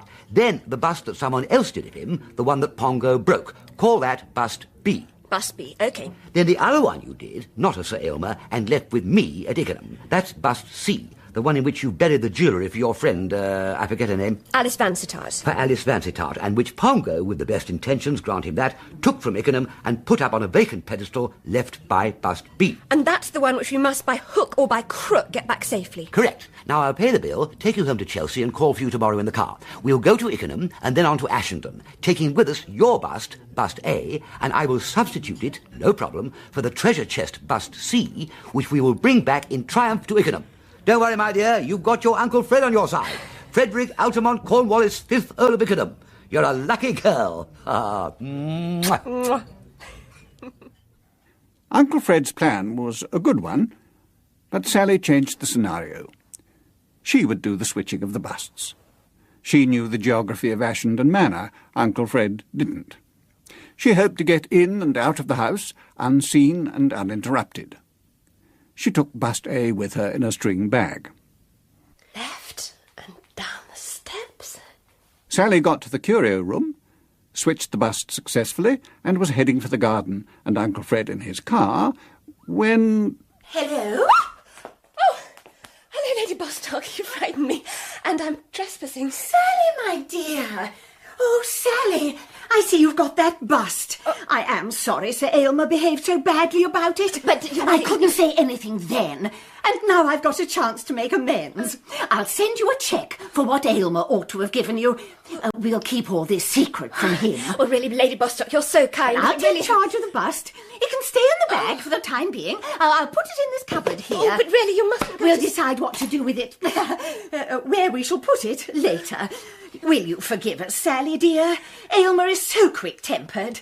Now, I'll let you out by the French windows. We needn't disturb Sir Aylmer. He isn't in a very good mood this evening. Good night, Sally, dear. Good night, Lady Bostock. I don't know how to thank you. Tie that for a disaster, Uncle Fred. Alice's jewels now nesting in a bust, under lock and key, in a cupboard in Ashendon Manor. What are we going to do now? There, child. I told you to let me do the job. Bust C, now being in a locked cupboard, it just makes it more difficult and more exciting. Leave it to me and expect 100% success. You drive back to Ickenham. That will be our base. I'm going to establish myself at Ashendon. How establish? Don't worry, child. You do worry. Trust me. Off to Ickenham now. Drive carefully. We shall meet at Philippi. But now turn your attention to Harold Potter, police constable, recently transferred from his London beat to become guardian of the peace at Ashendon Oakshott. He has come over all thoughtful. He is sure he has seen this Reginald Twistleton before somewhere. Fired with a sense of purpose, he makes his way to the manor. Now, Emily, Constable Potter's got something to tell us. Some sort of plot, he says. Sit down and listen.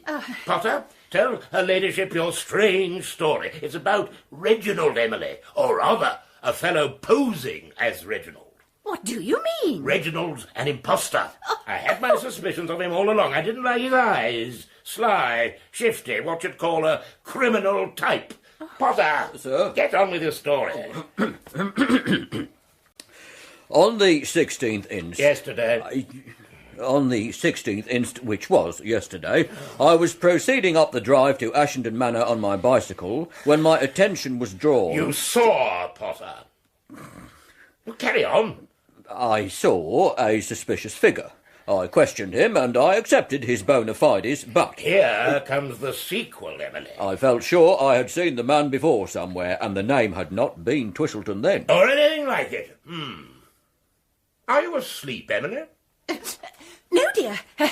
No, dear. I was sure... It suddenly flashed on him that he'd seen this fellow, Edwin Smith, with an accomplice... George Robinson. ...at some dog races near Shepherd's Bush, and Potter had hauled them both off in custody. Isn't that right, Potter? Yes, sir.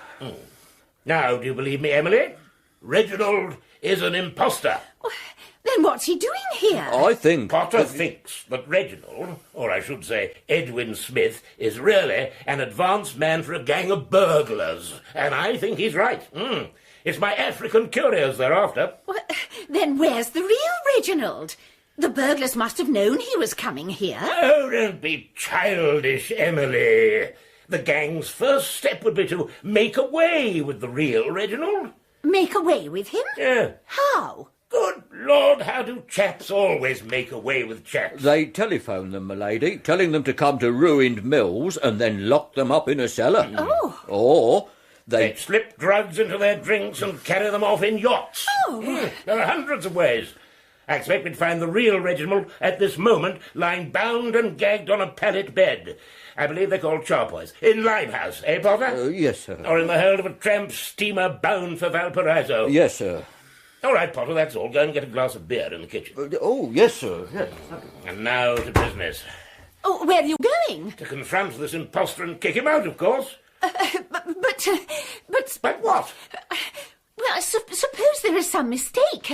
I suppose this man is really Reginald. Nonsense. Well, and you turn him out of the house. We would never hear the end of it from Hermione. Yes, I see what you mean. She would be furious. That's true, yes, we don't want Hermione furious. But I've got an idea. The real Reginald is old Ickenham's nephew. Ickenham is sure to have photographs of any nephew of his. If Ickenham's photograph of Reginald isn't our Reginald, we'll know we are right, and we can confront him and boot him out. Yeah, I'll drive to Ickenham immediately. Bill Oakshott was finding his soul doubly seared by the prospect of having to judge bonny babies at the fete, and because he'd seen Pongo, engaged to be married to his own beloved Hermione, carrying on like a licentious clubman and kissing the Ashendon Manor parlour-maid. Embarking on one of his troubled walks in the road outside the manor, Bill found Lord Ickenham. Bill Oakshott, well met. Why, you will be asking, is Lord Ickenham sitting on a suitcase by the roadside? Quite. Why is he? I am proposing to take up immediate residence here at Ashendon Oakshott in your hospitable inn, and I am hoping that you will accompany me thither, perhaps even exercising your rippling young muscles, carrying this bag for me. Of course. Ah, thanks. Well, Bill, and how's the world with you? To be truthful, absolutely bloody awful. You surprise and shock me. I'd have thought that having left a ghastly country like Brazil, your life would be roses, roses all the way. That's wrong. Well, just for starters, my uncle's gone off his onion. Nuts? Completely nuts. Dear, dear. When did this come on? What caused it? It came today, and Pongo is the cause. You aren't telling me that a single day of Pongo has been enough to set a host sticking straws in his hair? If it had been 2 weeks, perhaps. Tell me more. My uncle thinks that Pongo is an impostor, an intruder. Front man for a gang of burglars out to steal his wretched African curios. Good Lord. He's trying to get proof that Pongo isn't Pongo, and he's now driving over to your place to ask you if you've got photographs for him to check against the Pongo on the premises. His quest will be fruitless. A man like myself, refined, sensitive, with a love for the rare and beautiful, does not surround himself with photographs of Pongo. I could do him a bronze nude Venus if he'd like that. No, I don't think he would. It certainly looks as though you're right, Bill, and that Muggs's brain has come unstuck. I suggest you give him plenty of aspirins, humour him in conversation, and keep him away from razors, dinner knives, and other sharp instruments. But apart from this, everything is pretty smooth. Ha! Is it? Don't tell me there's more. What else has happened, my ill-starred youth? I saw Pongo kissing our parlour maid. Well, why shouldn't he? Why shouldn't he? Dash it, he's engaged to my cousin, Hermione. Ah, yes, I see, I understand. Her happiness is of major concern to you, and you don't like to think that she is linking her lot with that of a Casanova. My dear chap, don't give it a second thought. But I mean... He does that sort of thing automatically. Where you and I would light a cigarette and throw off an epigram, Pongo kisses the parlour maid. A purely unconscious reflex action. Is that the last of your worries? I wish it were. I'm listening. Babies. I beg your pardon? Bonny babies. You are about to become a father? I'm about to become a blasted judge of them at the fete. Are you a baby expert? Why did Sir Aylmer pick you for the job? Pure spite. He knew I'd hate it, but he was out to pay me back for having ducked out of that welcoming party he'd organised for me at the railway station. Vindictive old bully. I say, will you do the judging? Judge the Ashendon babies? Alas, no. Muggsy would not accept my nomination. 45 years ago at school, I had occasion to beat young Muggsy.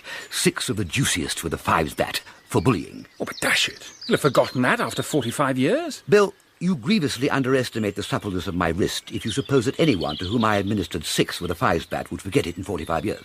Then I'm sunk. You have no other friends you can turn to? I'm thinking. Yes!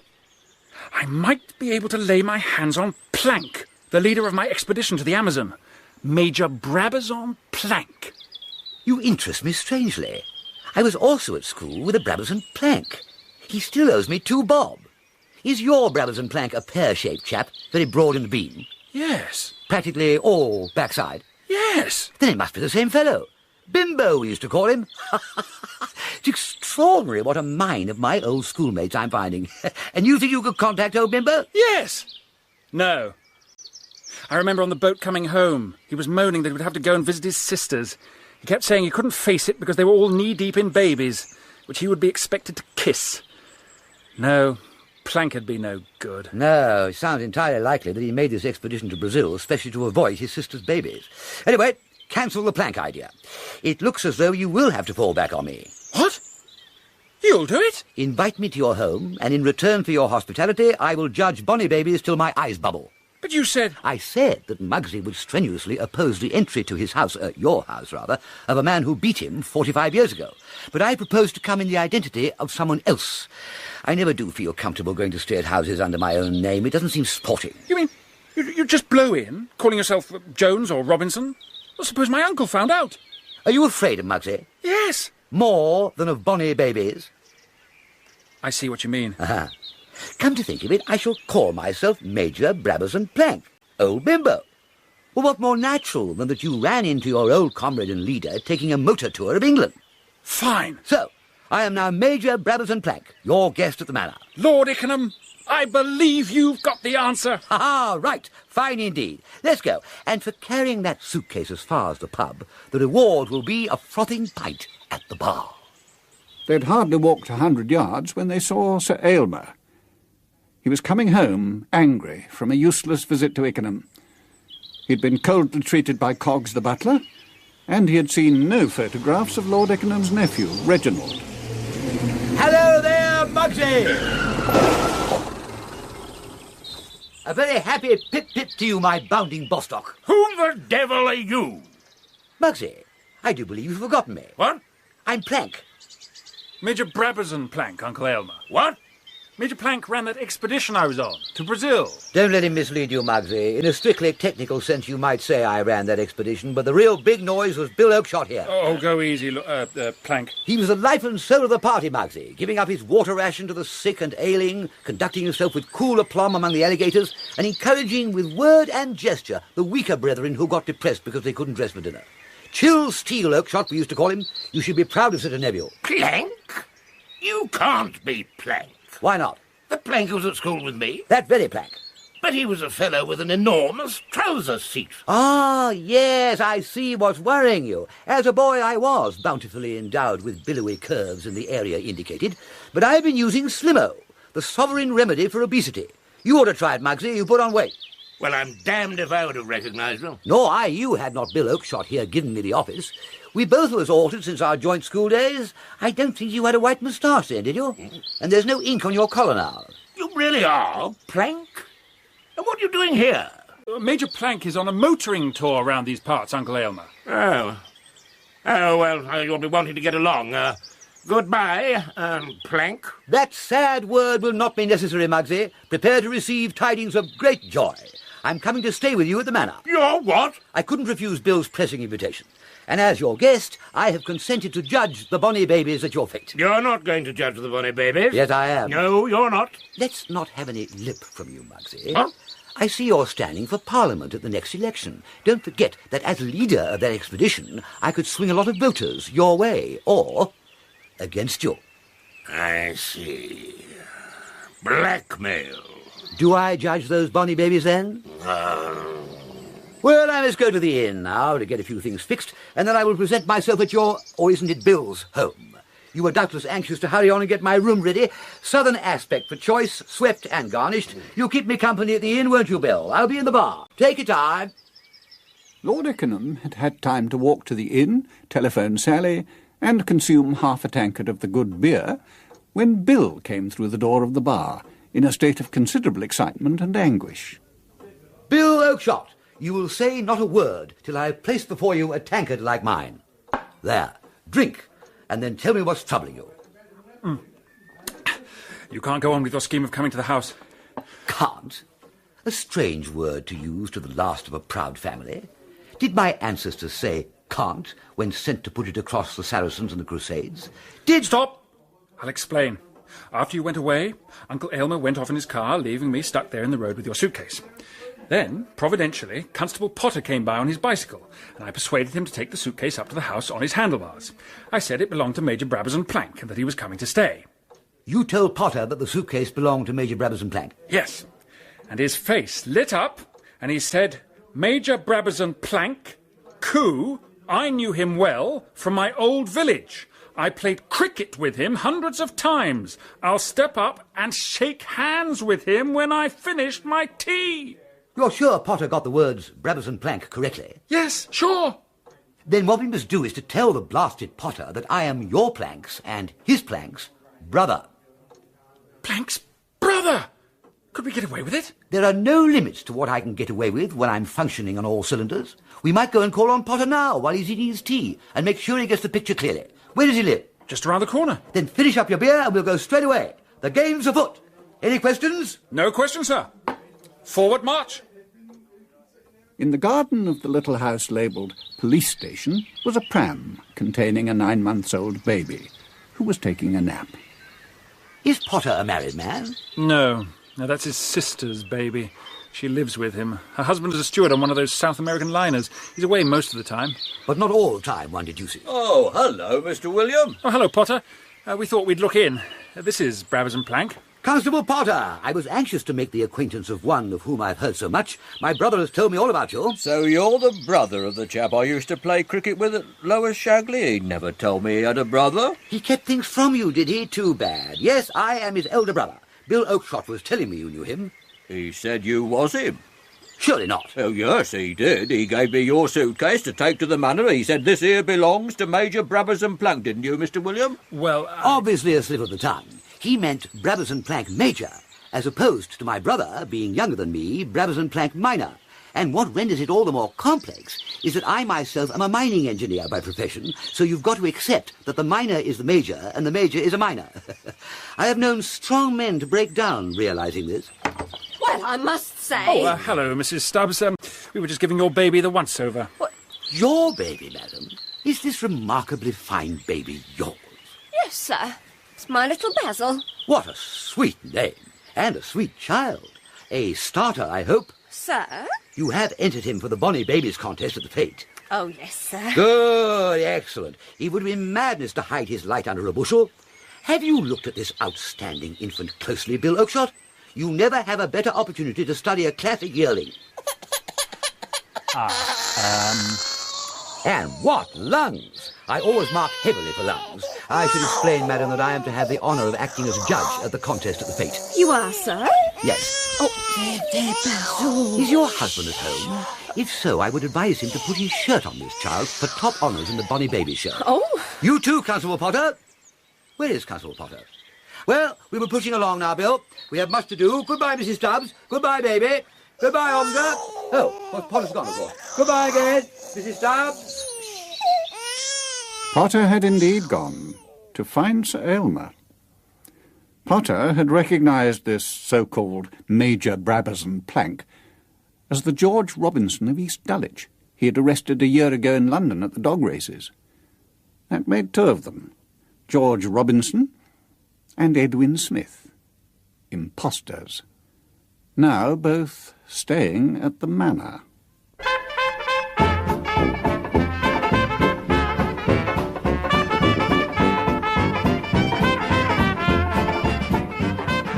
Uncle Dynamite starred Richard Briers as Uncle Fred, with Simon Treves as Bill Oakshott and Susie Bran as Sally. Charles Gray was Sir Aylmer, Josephine Tewson, Lady Bostock, and Chris Emmett, Policeman Potter. The narrator was Paul Eddington. Uncle Dynamite was written by P.G. Wodehouse and adapted for radio by Richard Osborne. The producer was Gareth Edwards.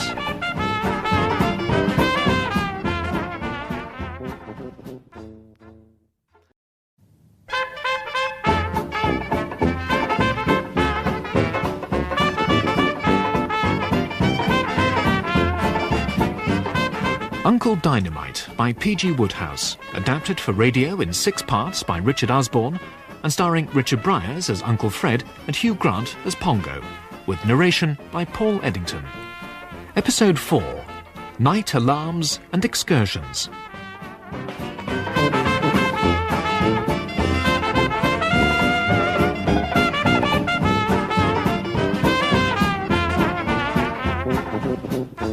Pongo Twistleton's new fiancée, Hermione Bostock, is still in London. But Pongo is at Ashendon Manor, calling himself a teetotaler and hoping to show Hermione's parents what a good choice she has made. He has got off to a bad start, breaking furniture, seen kissing the parlour-maid, that sort of thing.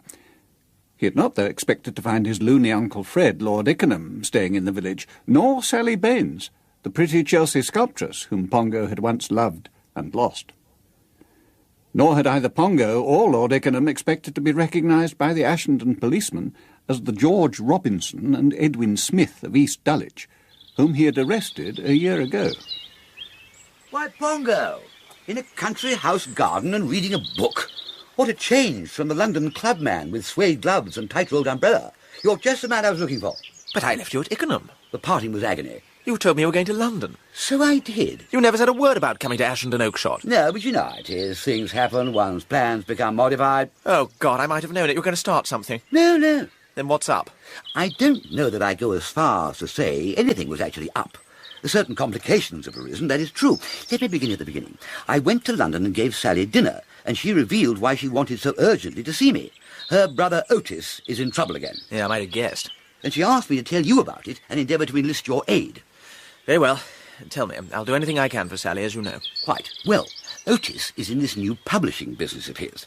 Sally, to give him a leg up, persuaded Sir Aylmer to pay Brother Otis, to publish his memoirs, something known in the trade as vanity publishing, very common for that kind of book. Yes, I bet Otis made a mess of things. He did indeed. Silly ass. He got the photographs of Sir Aylmer muddled with the photographs intended for some sort of art book. And when African Memories by Sir Aylmer Bostock, KCMG, appeared, it had as frontispiece a picture of a nude lady with the caption, "Myself at 17. That's rather funny. An improvement, I would have thought. But Sir Aylmer is now suing Otis and his firm, and if it comes to court, he will break both of them. Sally stands to lose a lot of money, besides having her beastly brother living with her again and feeding out of her larder. So you said she wants me to plead with the old boy and get him to settle the thing out of court? Yes. Well, I'll do what I can. You speak as though you had doubts. Doesn't he love you like a son? I wouldn't say absolutely like a son, no. You see, I broke one of his African treasures. You do break things, don't you? And this has rankled? I fancy it has to some extent, yes. Still, he may come round. Of course he will. You must persevere. Oh, rather, yes, I shall. That's the spirit, quite right. Remember what it means to Sally. And one other thing, Pongo.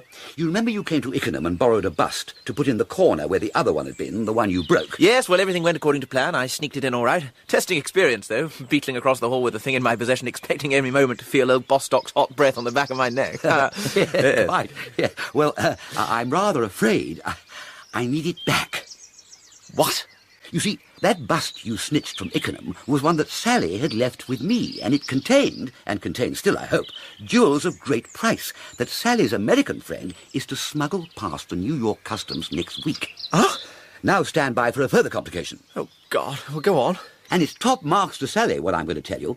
She decided that as she knew the geography of the manor, and I didn't, she'd sneak in and rescue the bust with the jewels in it. She did that. Brave girl. She'd make a wonderful wife for you, Pongo. Did Uncle Fred get on with it? But as she was sneaking out with it, she ran into Lady Bostock. Oh, my God. No, Lady B was charming, misunderstood the situation, promised Sally a cheque, took the bust from her, and locked it in the cupboard in the curio room. Where it still is with a few thousands of pounds worth of jewels in its head. Correct. I know what you're going to say now, Uncle Fred. You want me to sneak down in the middle of the night, break open the cupboard and pinch the bust. Well, I'm jolly well not going to do it. Do you hear? Calm yourself, my dear boy. I will be doing the pinching. You? In person. But you can't get into the house. I wish people wouldn't tell me I can't do things. It's all very simple. My young friend Bill Oakeshott has invited me to stay as his guest at the Manor. I am going to judge the Bonnie Babies contest at the fete that takes place at Ashendon Oakeshott next week. You're coming to the house? I come into residence this evening, and another small point. My name during my visit will be Brabazon Plank, the well-known Brazilian explorer who led the expedition in which Bill Oakeshott played a big part. Don't forget that, will you? Pongo, control yourself. Really, to think that a nephew of mine should go to pieces like this. Boy! Boy, you! Hello, it's Constable Potter. I wonder what he wants now. Boy! Hoy to you, Potter, guardian of the peace. You crave audience with us? Oh. Ho to you, then. What can we do for you? Oh, Brabazon Plank. I know your game. You call yourself Brabazon Plank, eh? Oh, you two look to me more like George Robinson and Edwin Smith of Nasturtium Road, East Dulwich. Oh, I went to my scrapbook and checked it. Don't tell me you're the cop who pinched us that day in London at the dog race. Yes, I am. Potter, you have an extraordinary memory for faces. You will go far in your chosen profession. Oh, thank you. What are you doing in these parts? Just paying a country house visit. Oh, yes. A fat lot of country house visiting you're going to do now. Pongo, I believe the gentleman intends to unmask us. Am I right, officer? Yes. I wouldn't. Oh. No, honestly, I wouldn't. Consider what will happen. I shall be ejected. You're right. You'll be ejected. And my place as judge of the Bonnie Babies at the fete will be taken by another, a judge less prejudiced in favour of your sister's little Basil. Little Basil will finish among the also-rans, and your sister will institute inquiries. And when she learns that it was through you that I was ejected, she will have a word or two to say to you on the subject. Think it over, my dear chap. Think it over. Cool. Your sister struck me as a woman of high spirit. the last person to mince her words to the man instrumental in robbing her child of the coveted trophy. Potter, I would think twice. Oh... Well, there, Pongo, in my opinion, peddles a policeman whose lips are sealed. Sealed lips, my foot. He's probably gone to tell Sir Aylmer the whole story, and Hermione will be coming back from London any day now, and her father will tell her everything. Where does that leave me? Nonsense, Pongo. You have nothing whatever to worry about. Nothing? I like that. With you coming to stay with her people under what's the word? Pseudonym. Pseudonym, yes, and prowling about, breaking into cupboards and pinching busts. Don't worry, Pongo. I'll do the job on my head tonight. Tonight? Yes. I phoned Sally from the inn. Everything's arranged. She will drive over in my car and be waiting in the garden outside the collection room at 1 Ac Emma. By then, I shall have broken into the cupboard and retrieved the bust. I shall hand it to her, and she will drive off to Ickenham with it. It's as simple as that. Simple? Suppose you're caught. I am never caught. They know me in the underworld as the Shadow. I wish I could cure you of this extraordinary tendency of yours to look on the dark side. What other sides are there? Up at the Manor, Potter, his lips otherwise sealed, has thought it his duty to warn Sir Aylmer that something is threatening, and is likely to strike tonight. Sir Aylmer naturally thinks that the threat is to his African curios, and suspects that this man calling himself Twistleton is up to something. Pongo, professing himself a teetotaler, had drunk barley water at dinner. Now, back in his room, there was one thing he wanted more than anything else, a good, strong whisky.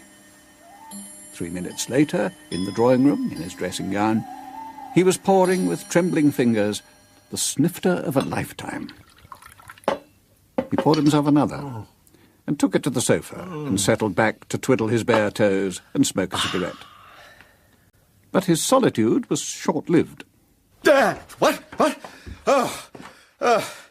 It's Elsie Bean, beloved of Policeman Potter. What ho, Bean? What ho, sir? You gave me a start. You gave me a start, sir. Making 2 starts and all. You must forgive me, Bean, for seeming a bit perturbed. When the door opened, I was afraid it would be Sir Aylmer. Do you remember describing him to me as an overbearing dishpot? Yes, sir, I remember. A dishpot he is, and a dishpot he will always be, and to hell with all dishpots, in my view. Well, come and sit down, young Bean. You look very pretty in that dressing gown and those curlers, if I may say so. How's the Harold Potter situation developing? Any change on the policeman front? Harold's a mess. He's an obstinate, pig-headed, fat-headed, flat-foot copper. I've no patience. So he still refuses to resign from the police? That's right. He came round tonight after supper, and we talked for an hour and a half, but nothing I could say would move him. No dice, eh? Too bad. It's that sister of his. She won't let him call his soul his own. I don't know what'll come of it, I'm sure. Oh, don't cry, Bean. Come a bit closer and let me pat your head. There. No, give Harold time and you'll find he'll be guided by the voice of love. What would guide him much quicker would be being bopped on the nose. Bopped on the nose? That's right. It would knock some sense into him. Harold's nervous. Nervous? That's why he got himself shifted to the country from London. He had some unpleasant experiences with blokes giving him shiners when he was pinching them, and it shook him. He came here for peace and quiet. And if people began bombing on the nose here... Well, if he found it was too hot being a Rosarier too, he'd give his month's notice and we'd all be happy. He won a nice bit of splosh on the football pools the other day. I want him to buy a pub and we could settle down.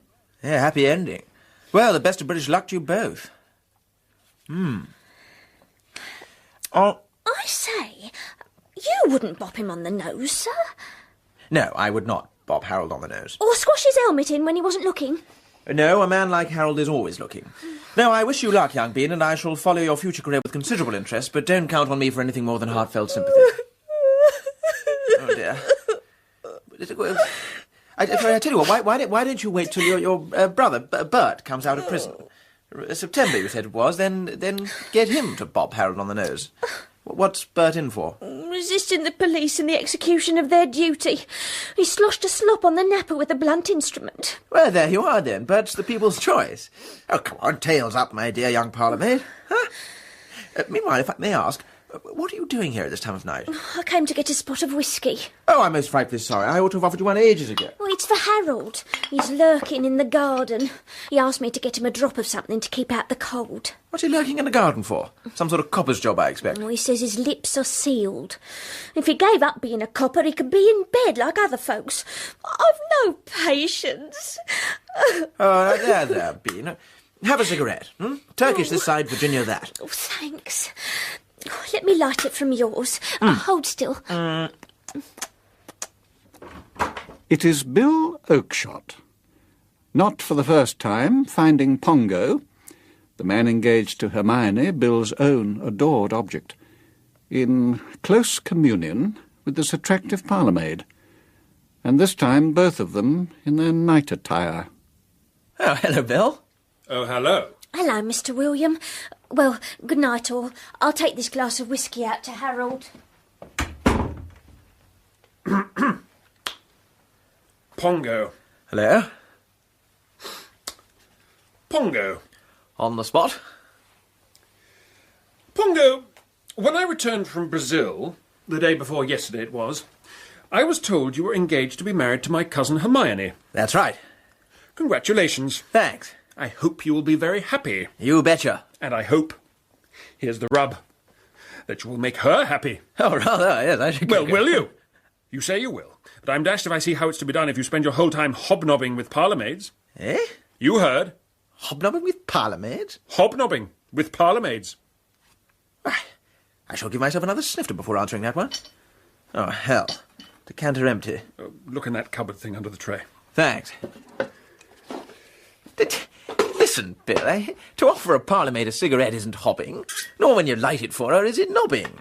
Natural good manners, and Sir Galahad and the Chevalier, what's his name? Bayard? The Chevalier Bayard would back me up. And it is a pity that some people, and I name no names, Bill, have minds like sinks.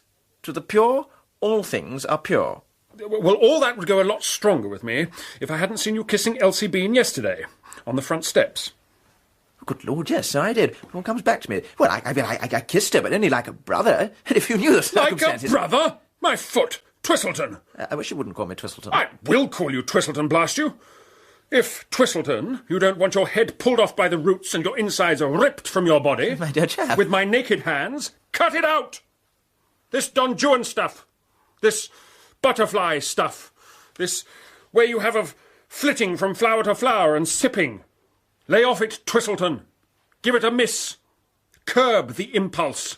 Kiss fewer parlour-maids. Try to remember you're engaged to a sweet girl who loves and trusts you. But I suppose you're wondering what business it is of mine. No. Any time you're passing. Well, I'll tell you. I love Hermione myself. Have done for years and years. No, really? Yes. Years and years and years and years. I've never told her. No? No, she knows nothing about it. Quite. And loving her like this, I feel it is my job to watch over her, like a governess? Not a governess, elder brother, and protect her, and see that no smooth bird comes along and treats her like the plaything of an idle hour. I don't object to her marrying another man. That's wonderfully broad-minded of you. At least I do. It's agony, but it's up to her, so long as it makes her happy. All I want is her happiness. Is it very creditable? But get this, Twistleton. Yes. This is what I want to drive into your nut. If I found that other man was playing fast and loose with her, two-timing her, breaking her gentle heart by going and whooping it up round the corner, I would strangle him like a dog? No, not a dog, silly ass. Who the Dickens strangles dogs? Like a foul snake. That's all I've got to say. Good night, Twistleton. But, Bill... Ouch! Good God. Mugsy. Terribly sorry, old thing. Swallow sleepwalking. I'm sorry to disturb you. Oh. Uncle Fred. God, you made me jump. What brings you here at this hour of the morning? I've come for the same reason as apparently you. Whiskey. An admirable late-night drink. Soothing and stimulating at the same time. Do be honest, Pongo. I've just had a run-in in the dark with an angry ex-colonial governor. He thinks I'm a burglar. Ah, whiskey. Thanks awfully. No need to add the soda. Splendid. Oh, that's better. But you look worried, Pongo. Nothing wrong, I hope? Well, I don't know that you'd call it wrong, but Bill Oakshott is proposing to rip my insides out with his naked hands. You amaze me. Bill Oakshott, that lovable young man? Lovable be blowed. He didn't like the idea of me being here with Elsie Bean, the parlour-maid. Ah, yes, the one you kiss so much. I do not kiss her. But I mean, at least I may have done once, like a brother, and in thanks for a signal service she'd rendered me, but it wasn't a proper... My dear boy, don't get heated. I remember now, Bill told me he had been a little distressed at the spectacle of the embrace, but he has the interests of your fiancée at heart. Ha! He's in love with Hermione. Really? He told me so just now. Well. It astonishes me that Mugsy has a daughter who seems to fascinate one and all. Yes, well, never mind about all that now. So did Sir Aylmer catch you going into his collection room? coming in, strictly, yes. He was there himself already, sleeping among all those African whatnots. You know, Pongo, there's a kind of low cunning about Muggsy which I don't like to see. Fancy a man having a bed moved into the collection room and a string tied to his big toe from the handle of the door. He didn't? He did. It's the deceit of the thing that disturbs me. What did you say? It was Muggsy who did most of the saying. Well, I mean, how did you explain? Oh, that was simple enough. I told him I was walking in my sleep. And he swallowed that? Well, he might have stopped to argue, but he thought he heard things happening in the garden. He shoved on slippers and dressing gown and bustled outside, making threatening noises through his moustache. Well, anyway, this dishes us. Nonsense! We have merely sustained a slight check. If we can't outsmart an ex-governor on his home ground, pity I came here without my bottle of knockout pills. Madness to come to country houses without a supply of Mickey Finns.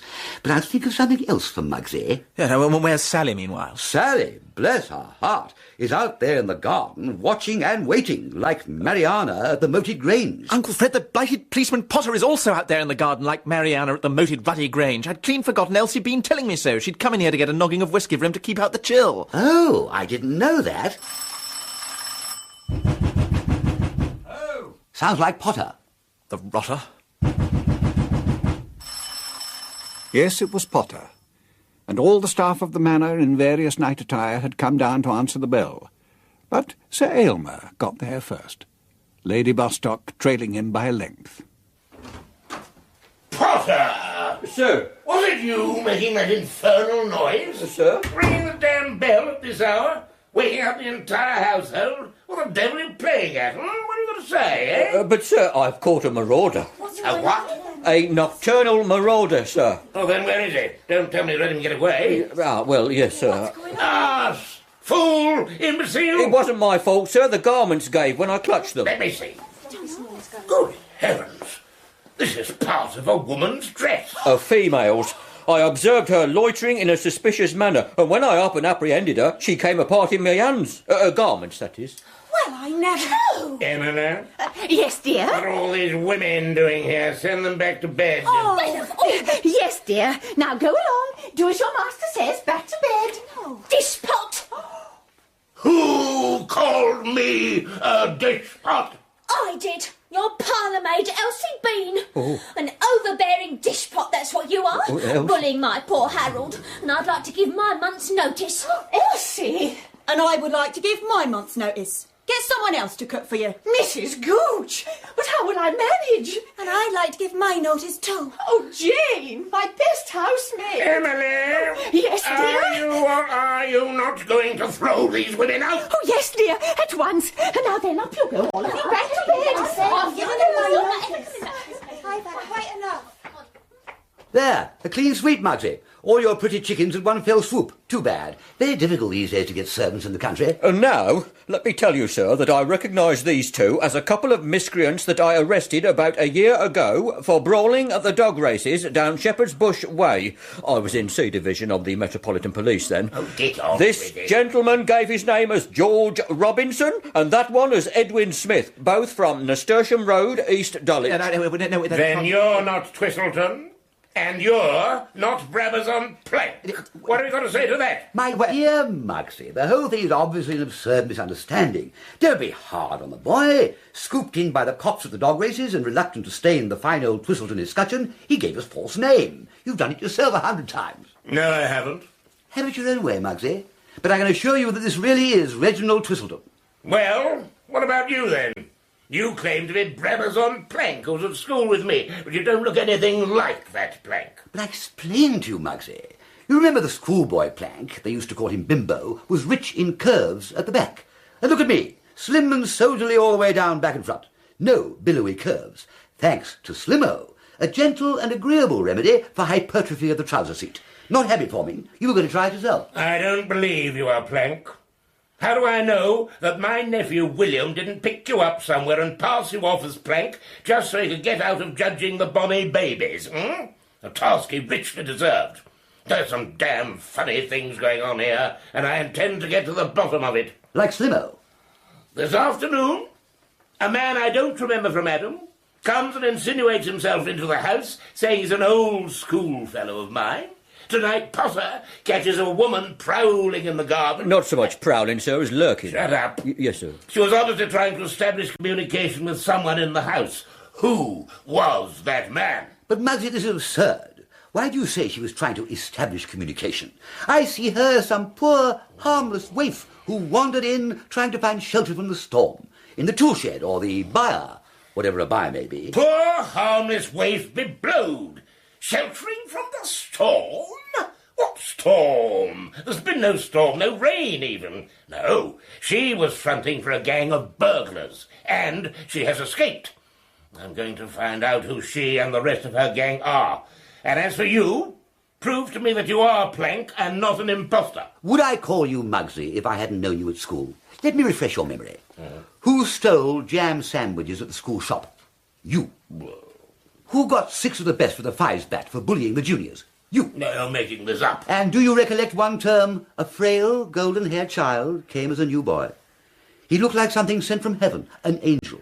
You swooped on that child, Mugsy, as if you had been an Assyrian coming down like a wolf on the fold. You pulled his golden hair. You seized his slender arm, and just as you started twisting it, it suddenly uncoiled itself into one of the sweetest left hooks I've ever witnessed and plugged you in the eye. 10 minutes later, after I'd helped you to bed, investigation revealed that the child was the previous year's public school bantamweight champion. On another occasion... That's enough. Potter, why are you still here? Go back into the garden and find that girl. Yes, sir. I'll start instituting a search for her instanter. It oughtn't to be hard to find her. She'll be practically in the nude, which will render her conspicuous. Right. Instanter, the better. Yes, sir. Come, Emily. Back to our bed. 2 o'clock. How time flies when one is agreeably occupied. Come, Pongo. No, really, Uncle Fred, you're public scourge number 1. You scatter ruin and desolation on every side like a ruddy sower who goeth forth sowing. All that stuff about me giving a false name at the dog races. What's Hermione going to say when her father tells her about me? I can confidently expect a blast of vituperation and return of the ring and letters. You think so? Well, it'll come sometime. Why not now? I'd give 3 rousing cheers and let it go at that. But I worship that girl. I know. But we mustn't sit about yarning about your amours now. Sally at this moment is rushing about Hampshire in her cami-knickers with policeman Potter on her trail. Oh, golly, yes. She's sure to catch cold. She will. And I'm going out into the great open spaces to find her and bring her in. You go up to bed, try to compose yourself to sleep, and leave the rest to me. Oh, God. Lord Ickenham has gone out on his search. Pongo hesitates about going up to bed. 1 more whisky. To consume this in comfort, he spreads himself again on the sofa. Sir Aylmer had had the same idea. 1 final whisky. You. I thought you told us you were a teetotaler. You've been swigging my whisky all night. Medicinally, yes. What? I take a drop occasionally for my health. Emily? Aylmer! And Reginald! I thought you were a teetotaler, Reginald. He takes a drop occasionally for his health. That one did my health a lot of good, so, good night, then. Good night. Good night, Reginald. I couldn't sleep, Aylmer. I thought I would come down for a week, whisky and soda, and I find you both here. I do hope Reginald isn't a drinker. Of course he's a drinker. And tell it from those shifty eyes and weak giggle. Dipsomania's written all over him. Aylmer, Hermione must be warned if it's that. Exactly what I was going to suggest.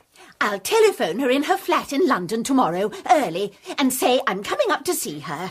This morning, in fact. Now drink this up, and up to bed with you. Get some sleep. Did you get those servants to bed? Yes, dear. They kept giving their notices all the way up the stairs. Oh, curse them. Oh, dear, oh, dear, oh, dear. Go to bed, Emily. I'll turn out the lights and follow you.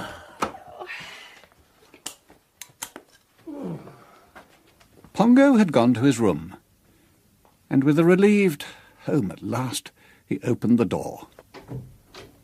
Seated on his bed, enjoying a mild cigar, was his Uncle Frederick, 5th Earl of Ickenham, and in the armchair was a pretty girl in a flowered dressing gown made for a bigger figure. Sally Baines. Ah, Pongo. What? We wondered when you'd be coming back to your room. Come along in. You know Sally, don't you? We climbed up the water pipe from the garden. Oh.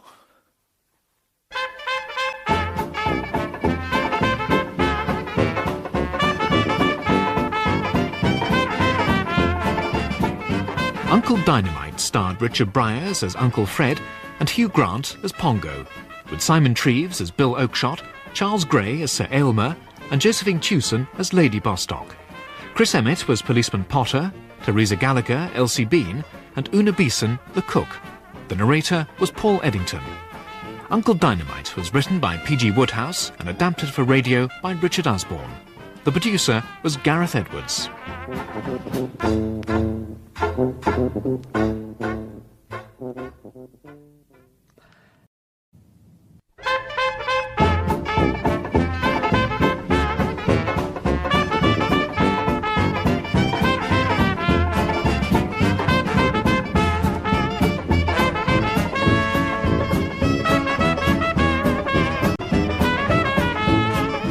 Uncle Dynamite by P.G. Wodehouse, adapted for radio in 6 parts by Richard Osborne, and starring Richard Briers as Uncle Fred and Hugh Grant as Pongo, with narration by Paul Eddington.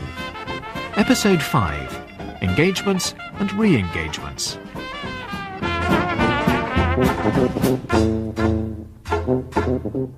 After a night of alarms and excursions at Ashendon Manor, Pongo, creeping back to his bedroom to sleep at last, finds he has 2 visitors, his Uncle Fred and Uncle Fred's ward, the pretty sculptress Sally Baines, to whom, until a recent quarrel, Pongo had been engaged. In a silk dressing gown, borrowed from Uncle Fred, and her hair tidied with Pongo's own brushes, Sally looked, well... Pongo caught his breath, and Sally smiled at him. 2 blows to the heart. Oh, hello, Pongo. Hello, Sally. It's nice to see you again. Do you look very well? Oh, rather. Or rather, come on, what is all this, Uncle Fred? What's Sally doing here in my room? Seeking sanctuary, just for the time being, till we can make other arrangements. Oh, God. Why do you say, oh, God, my boy? What seems to be the difficulty? Well, how the dickens can she stay in my room? Why not? You can have a shakedown in mine. I have a very comfortable chaise longue. But what about people coming in here? When? Tomorrow morning. You mean later this morning, don't you? It's nearly 3 Emma now. Crikey, is it? All that's needed is to square the parlourmaid. And how, pray, are you going to square a parlourmaid? I've done it already. Briefly, what happened was this. I left you drinking in the drawing room and went into the garden to find Sally. And I did find her, in the potting shed, watering the geraniums with her tears. I was not. Uncle Fred, you do talk most utter bilge. I was only making a good story of it. Actually, your attitude was heroic. I was proud of you, and so should Pongo be at this happy ending. What happy ending? I see Sally as a little storm-tossed boat that has put into harbour after the diggings of a gruelling from the winds and waves, and can now take it easy for a bit. Where was I, Sally? Potting shed. Ah, yes. I gave her my dressing gown. She was in shreds after that policeman had grabbed at her in the dark. We crept forth, not letting a twig snap under our feet. And while we were creeping, we heard voices. Constable Potter and the parlourmaid Elsie Bean in angry pow. They're engaged to be married, you know. Yes, and she was giving him hell for not resigning from the force. She said she had given her month's notice to Lady Bostock, and that he was a cowardly custard. Quite right. She said he was afraid of his sister, and why couldn't he hand in his truncheon and handcuffs and buy that pub and settle down with her? She said she had no patience with him. Yes, so he left off the chase for Sally and walked away into the garden like a man who'd had his ears pinned back properly. And it was then that we emerged and said a cheery hoy to Elsie. And after that, everything went with delightful smoothness. She's the girl you kiss so much, isn't she, Pongo? Just a minute. I don't do anything of the kind. It was Elsie who pointed out the water pipe. And after I'd helped Sally to climb it, it was Elsie who gave me that preliminary leg up, which a man needs at my time of life if he is to negotiate water pipes successfully. Well, you dislodged a few old birds' nests as you came, Uncle Fred, but you made good time to the top. I did, didn't I? Yes. I don't know I've ever met a nicer parlourmaid. I say, Pongo, I don't wonder that you... You don't wonder that I what? Nothing. So here we are, thanks to Elsie Bean, and she's promised to give us all the aid and comfort we ask. How about breakfast? I'm starving. Me too. Too early for Elsie to rustle up breakfast, I'm afraid, my dear. In a few minutes I will take you down to the larder, and we will knock together a bit of late supper. Ooh. I could do with a couple of mouthfuls myself.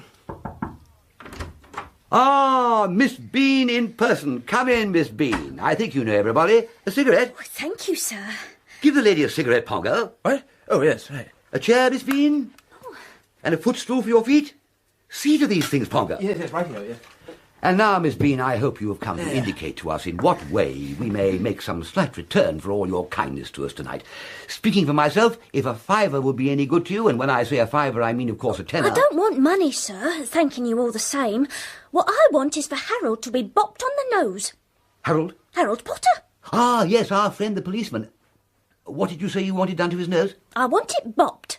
Struck, you mean? Socked? Given a biff? That's right. I was telling Mr. Twistleton there's only one way of making Harold be sensible and give up being a copper, and that's to dot him a good bop on the nose. Of course, I see what you mean. Your psychology is unerring. If I were a copper and someone bobbed me on the nose, I would hand in my resignation like a flash. The matter should be attended to. Pongo? No. Listen, Uncle Fred. All that's been arranged. Miss Bean and I have discussed it, and are in full agreement that the man to take it on is her brother Bert, who habitually sloshes slops on the napper with blunt instruments. This would be a picnic for him. But Bert don't come out of prison till September. Are you suggesting, Pongo, that young Elsie wait till September for the fulfilment of her hopes and dreams? The job must be done now. I, unfortunately, am a little too old to bob policemen on the nose, much as I would enjoy it. Ha! So the task devolves on you, Pongo.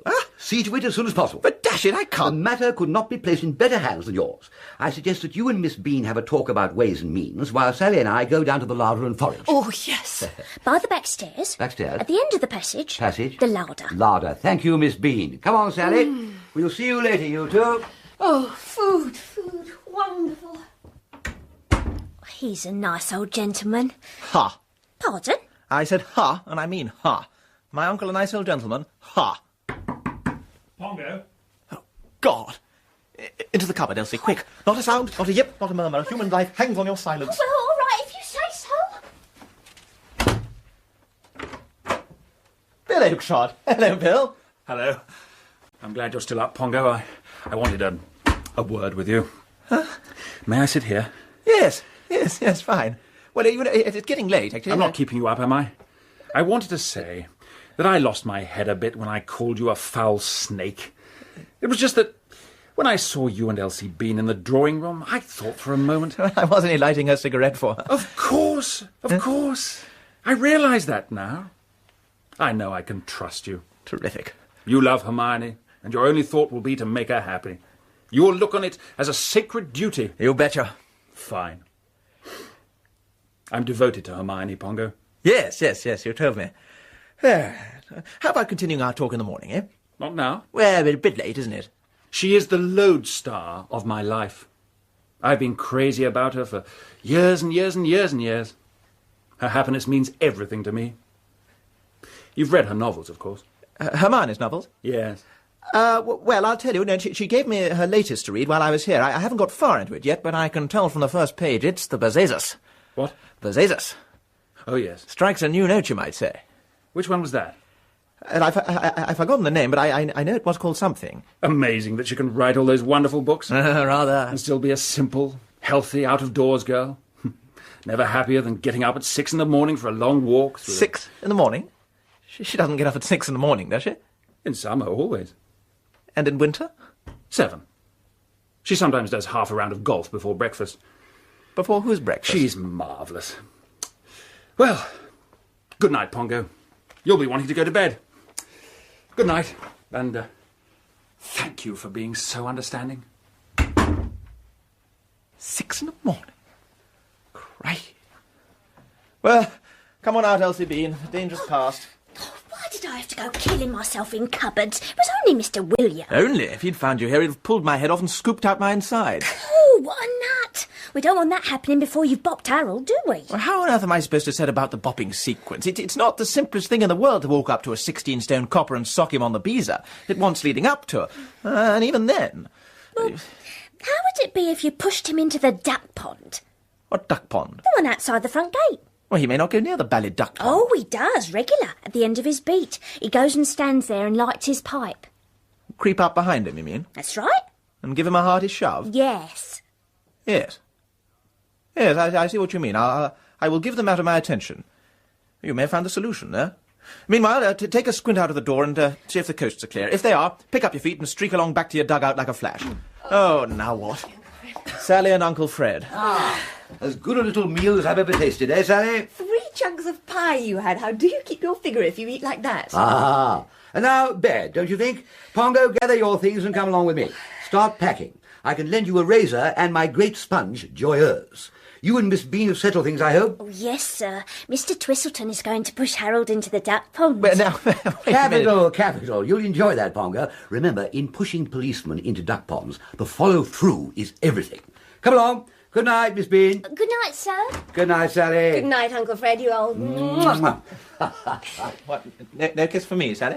Good gracious, no. What would Hermione say? Yes, quite. What would Hermione say? Yeah. Your room down here, is it, Uncle Fred? Yes, keep going. Why are you stopping? Forgotten something? Oh, no. I was just thinking of Sally. She looked so dash pretty in that dressing gown. Charming, yes, charming. Come on, Pongo. Here. Meanwhile, Hermione's mother, Lady Bostock, has arrived at the block of flats where her daughter lives in London. Just as Hermione, dressed to the nines, is setting forth towards lunch. Hermione! Mother! Oh, dear. Have you got to go out? I came up specially to talk to you. I must. I'm being given lunch at Barry Bolt's and I'm late already. What did you want to talk to me about? Oh, dear. It's Reginald. Oh, dear. Reginald? Yes, dear. Your father? Has father been barking at Reginald? I told him quite clearly that he was to treat Reginald as an ewe lamb. If he's been barking at him, I'll have a few... No, dear.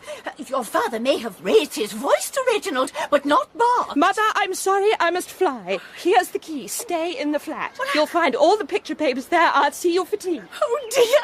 It's such a long story. I must run, Mother. My car's just round the corner. I'm lunching with a publisher. Oh, that nice Mr. Popgood? No, this is a new one. He wrote to me a few days ago saying he'd like to have me on his list and suggested luncheon. Signs himself Otis Baines, a firm called Merryday House. Oh, I liked Mr. Goodbye, Mother. Oh. Make yourself comfortable and I'll be back as soon as possible. Well, I'll wait for you, dear. It's something important, you say? Dreadfully important, yes. About Reginald? Yes. Oh, dear. We find that... Mother, I've just looked at the time. I'm sorry, I must rush. But I'll be back. Oh, dear. Oh, dear. The publisher who was waiting at Barrybolt's to give Hermione lunch was Otis Baines, Sally's brother. Otis, walking in dread of the lawsuit Sir Aylmer Bostock was bringing against him, had seen in the Tatler that Sir Aylmer's daughter had written novels under the name of Gwyneth Gould. Why not offer her generous contracts on her next 3 novels, and see if she would persuade her father to call off the lawsuit? And what more persuasive than lunch at Barrybolt's, cost what it might. Miss Gould! Mr. Baines, I hope I'm not late. Oh, no. Come along in. As Otis expanded on his subject, Hermione's eyes lit up with excitement. 4-figure advances against 20% royalties, rising to 25%. Signing sessions at the smartest bookshops, full-colour ads in the Sundays, and discreetly organised items in the gossip columns. Gwyneth Gould's name would ring round the salons, and her bank balance would soar. I like the sound of this. Very much. But there's a snag. I shall have to go slow on signing you on for the Merryday list. Snag? What snag? Well, I'm being threatened by a lawsuit, and it might cripple me and Merryday financially. You see, Miss Gould, this vindictive man, an ex-governor of a colony, I understand, Sir Aylmer Bostock, is pressing me for enormous damages. It's a silly thing, really. I shouldn't really... Well. Is that so? Sir Aylmer Bostock just happens to be my father. No! I am Hermione Bostock. Gwyneth Gould is the name I write under. What? You're not Gwyneth Gould? No, Hermione Bostock. And I've had trouble with the old parent before. You can take it from me, Mr. Baines. Oh, why don't we drop the formalities and say Hermione and Otis? You will hear no more about lawsuits from my father, Otis. I'll drive down to see him this afternoon. Oh, this is amazing. You can drive down with me and get the good news on the spot, if you like, Otis. I certainly would like, Hermione. Give me time to pay the bill and retrieve my hat and coat. All right. I'll go and bring the car round. I'll meet you outside. Hop in! We'll have to hurry. We'll find a train to get you back to London. Wonderful. Oh, drat! I've just thought of something. My mother's waiting for me at my flat. Oh, well, I'll ring it from home.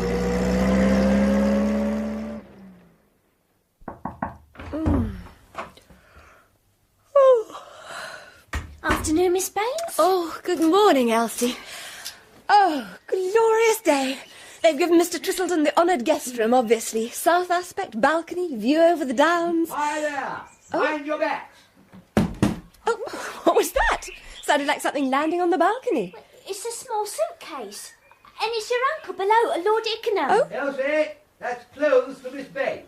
Tell her I'll be along in 10 minutes. Yes, sir. Oh, clothes for me. He must have driven back to Ickenham and raided Aunt Jane's cupboards. Blessings on Uncle Fred. I must hurry. Help me, Elsie. All right, Sally? Oh, it's his lordship. Thank you, Elsie. You've looked after me wonderfully. I must go now. Oh, those clothes don't half suit you, Miss Baines. Thank you, Elsie. Come in, Uncle Fred. Hello there, Sally. Uncle Fred, you're an angel. Nobody saw you, I hope. Not a soul. The enemy's lines are thin and poorly guarded. Your hostess went up to London soon after breakfast, and Muggsy, I understand, is at a neighbouring village trying to sell someone a cow. Then why not switch the bus now while the coast's clear? I thought of that, of course, but I find Muggsy has locked the door of the collection room and gone off with a key. As I was saying to Pongo last night, there's a streak of low cunning in Muggsy's nature which one deplores. Still, don't worry. I'm biding my time. That's the sort of man I'm, as the song goes. I shall arrange everything to your full satisfaction. Says you? Sally, don't tell me you're losing confidence in me. Oh, darling Uncle Fred, of course not. Why did I speak those harsh words? Consider them unsaid. They are already expunged from my memory. My word, you look charming in that coat of your Aunt Jane's. Quite a vision. No wonder Pongo loves you.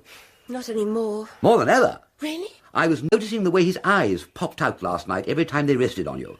Did you ever see a prawn in the mating season? Like that.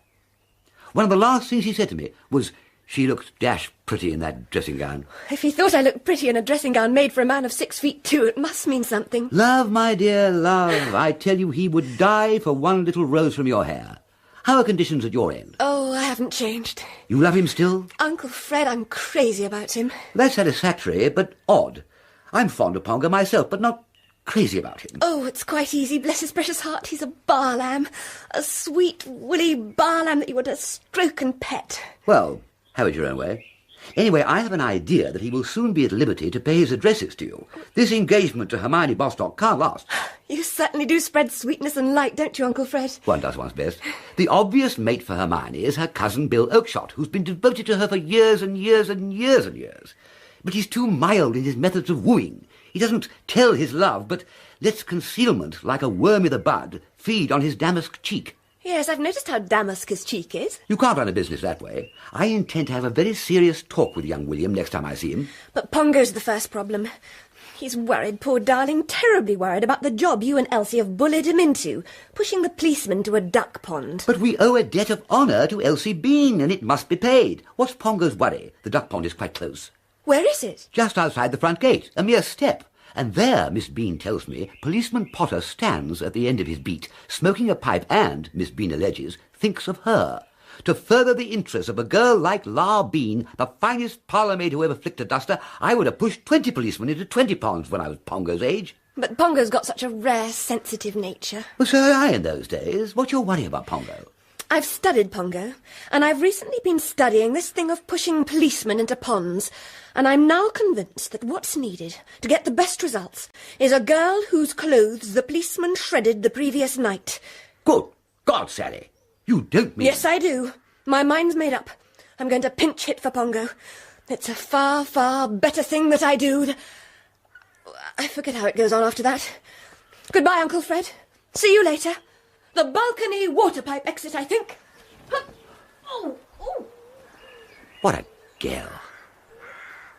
Lord Ickenham left by the door into the passage, like any lesser mortal. And in the hall downstairs, he met Bill Oakshott. Oh, there you are. Fine. Fine, yes. I've been wanting a word with you, but it's your house, so tell me what's fine about seeing me. Embarrassing, because it's about your nephew, Pongo. Pongo? Don't tell me he's been kissing parlour-maids again. No, worse.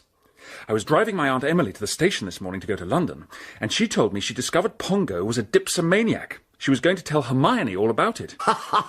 Poor old Pongo, he does get it in the neck. I can tell you, Bill, and your aunt and uncle, if they care to listen, that Pongo is no dipsomaniac. He's not really a drinker at all. But if this slander helps Pongo to get the heave-ho from Hermione, it's a bit of goose for Pongo, and for you, Bill, surely. Me? Yes, Bill, you. Well-informed circles tell me you love Hermione. Well... Have loved her for years and years and years and years and years, and would make her yours. Why... yes, that's right, as a matter of fact, but Pongo or no Pongo, I've never been able to tell Hermione. You can't go barging in on a girl, telling her you would make her yours if she's engaged to another chap. Of course you can. How about young Lochinvar? He did it and was highly thought of as a consequence. You need have no morbid scruples about swinging Hermione Bostock onto your saddle bow. Anyway, Pongo's in love with someone else. Not Elsie Bean? No, not that sweetest of parlourmaids, Miss Bean. We are hoping that she'll get Policeman Potter to see sense and marry her. But it still leaves me with the problem of telling Hermione that you would die for one little rose from her hair? Yes. But how do I work up to it? I haven't met your beloved Hermione, Bill, but I have seen her photograph, and I guess from her looks that she is what we used to call a proud beauty. There's one sure way of dealing with a proud beauty. Have at her. Sweep her off her feet. Take her by storm. Me? Take Hermione by storm? Take a line through young Lochinvar and the heroes in the novels of Ethel M. Dell. Her characters went about in riding breeches and were not above giving the girl of their choice a couple with a hunting crop on the spot that would do most good. Buy Ethel M. Dell's novels and study them diligently. I'm not going to sock Hermione with a hunting crop. It would help. No. Definitely no. Very well. Cut business with hunting crop. But dominate her, grab her, waggle her about a bit, kiss her hungrily and say, "You are mine, or else." I must go, Bill. Got to find Pongo. He's in the garden, I believe. Toodle-pip. But Pongo was not in the garden. He had heard that Potter the policeman had been pushed into the duck pond by a person or persons unknown. He had rushed indoors and up to his bedroom, hoping that Sally might be back in occupation. She was. Oh, Sally. Oh, Pongo. Oh, Sally. Oh, Pongo. I've just heard. Harold Potter's been in the duck pond. Who pushed him in? You did. You pushed him. You did it for me. You darling. Pushed the copper into the pond, yes. I did it. For you. And he went in with a wonderful splash. No, splosh is a better word. I don't think he saw me. He was wading about with his helmet over his eyes when I ran into the house and up here. Oh, Sally. No kissing. What about Hermione? Oh, yes, Hermione. Oh, let's forget Hermione. Darling, when can we get married? What a question. I insist on your breaking your engagement to Hermione before you marry me. And, Pongo? Yes, darling? About my brother Otis. Oh. Well, I know he does silly things and gets into scrapes, but you will be kind to him for my sake, won't you? Sally, Uncle Fred may have told you I'd recently inherited a fortune or two from a godfather. Mm-hmm. I'll bail Otis out any time you ask me to, darling. Always. I promise. Oh, Pongo. Oh, Sally.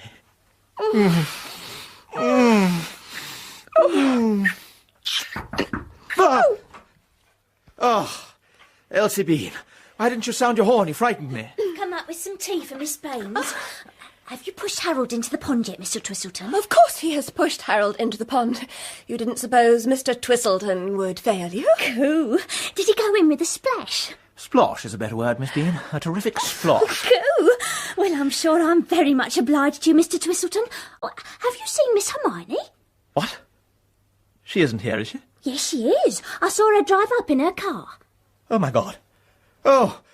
I must go outside and think this one over in the open air. Nice young gentleman, Mr. Twistleton. Bit balmy, isn't he? A bit. I love it.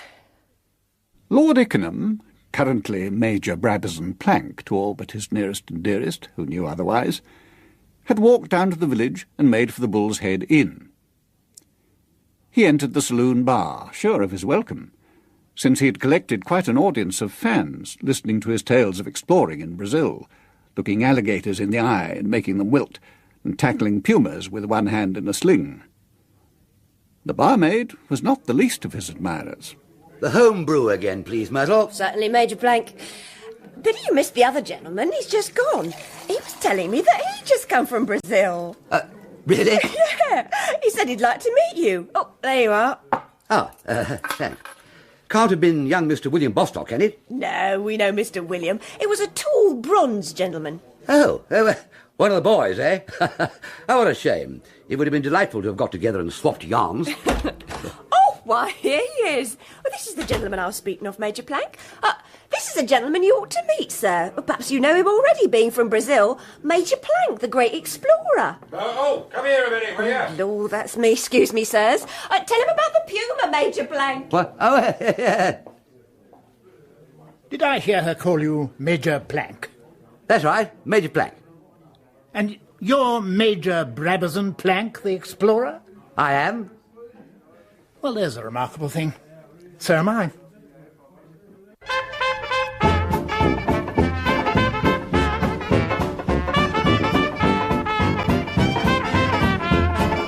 Uncle Dynamite starred Richard Briers as Uncle Fred and Hugh Grant as Pongo, with Simon Treves as Bill Oakeshott, Susie Brown as Sally, Josephine Tewson as Lady Bostock, and Teresa Gallagher as Elsie Bean.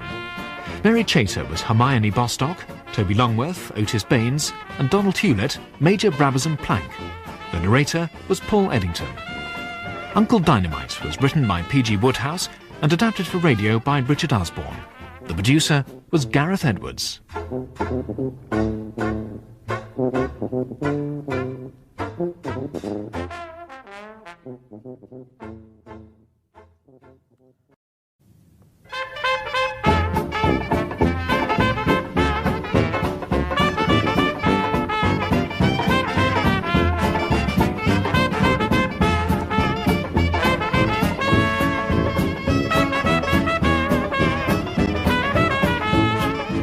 Uncle Dynamite by P.G. Wodehouse, adapted for radio in 6 parts by Richard Osborne and starring Richard Briers as Uncle Fred, with narration by Paul Eddington.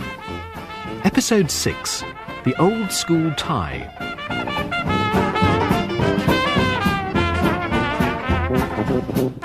Lord Ickenham, in his determination to spread sweetness and light, has agreed to be judge at the Bonnie Babies competition at the forthcoming village fete.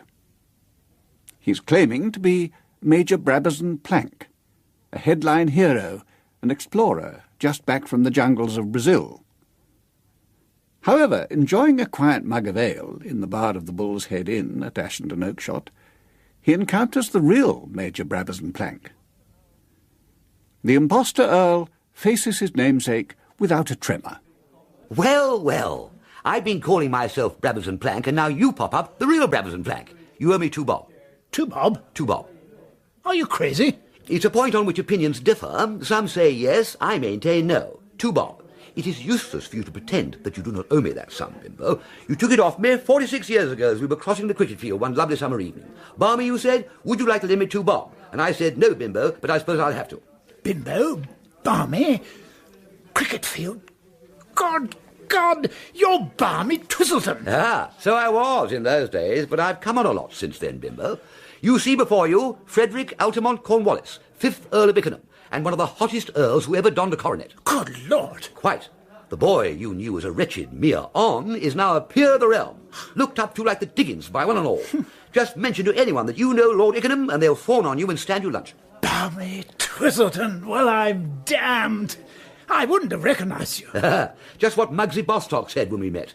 You remember him, Muggsy Bostock? Yeah, I'm afraid I do. Did you know he lived in these parts? I knew his nephew, Bill Oakeshott, lived here. I motored down to see him. He was with me in Brazil. You aren't on your way to Ashendon Manor? Yes. Turn round and go back, Bimbo. You must not visit Ashendon Manor. Why not? Because I am already in residence there under your name. It would confuse Muggsy dreadfully if he were confronted with a couple of us. You're staying in Muggsy's house under my name? Yes. Well, to be accurate, I'm staying in Bill Oakeshott's house as Bill's guest. Muggsy, he tells me, settled into the house unasked with wife and daughter when Bill's father died, and he's got stuck into the woodwork. Typical. Quite. Not at all to Bill's taste. And I am staying there with Bill under the name of Brabazon Plank. So Muggsy thinks you're me? Precisely. But why? Why are you staying with Muggsy under my name? It's a long story, Bimbo, and will bring tears of boredom to your eyes. Why not take it for the moment that your old crony wouldn't be doing this without a motive, and that the motive is a good one? Whatever your motive is, I don't like it. So you better get back to Muggsy's and start packing. What? When I've had another tankard of this most excellent beer, I'm coming up there to expose you. Expose me?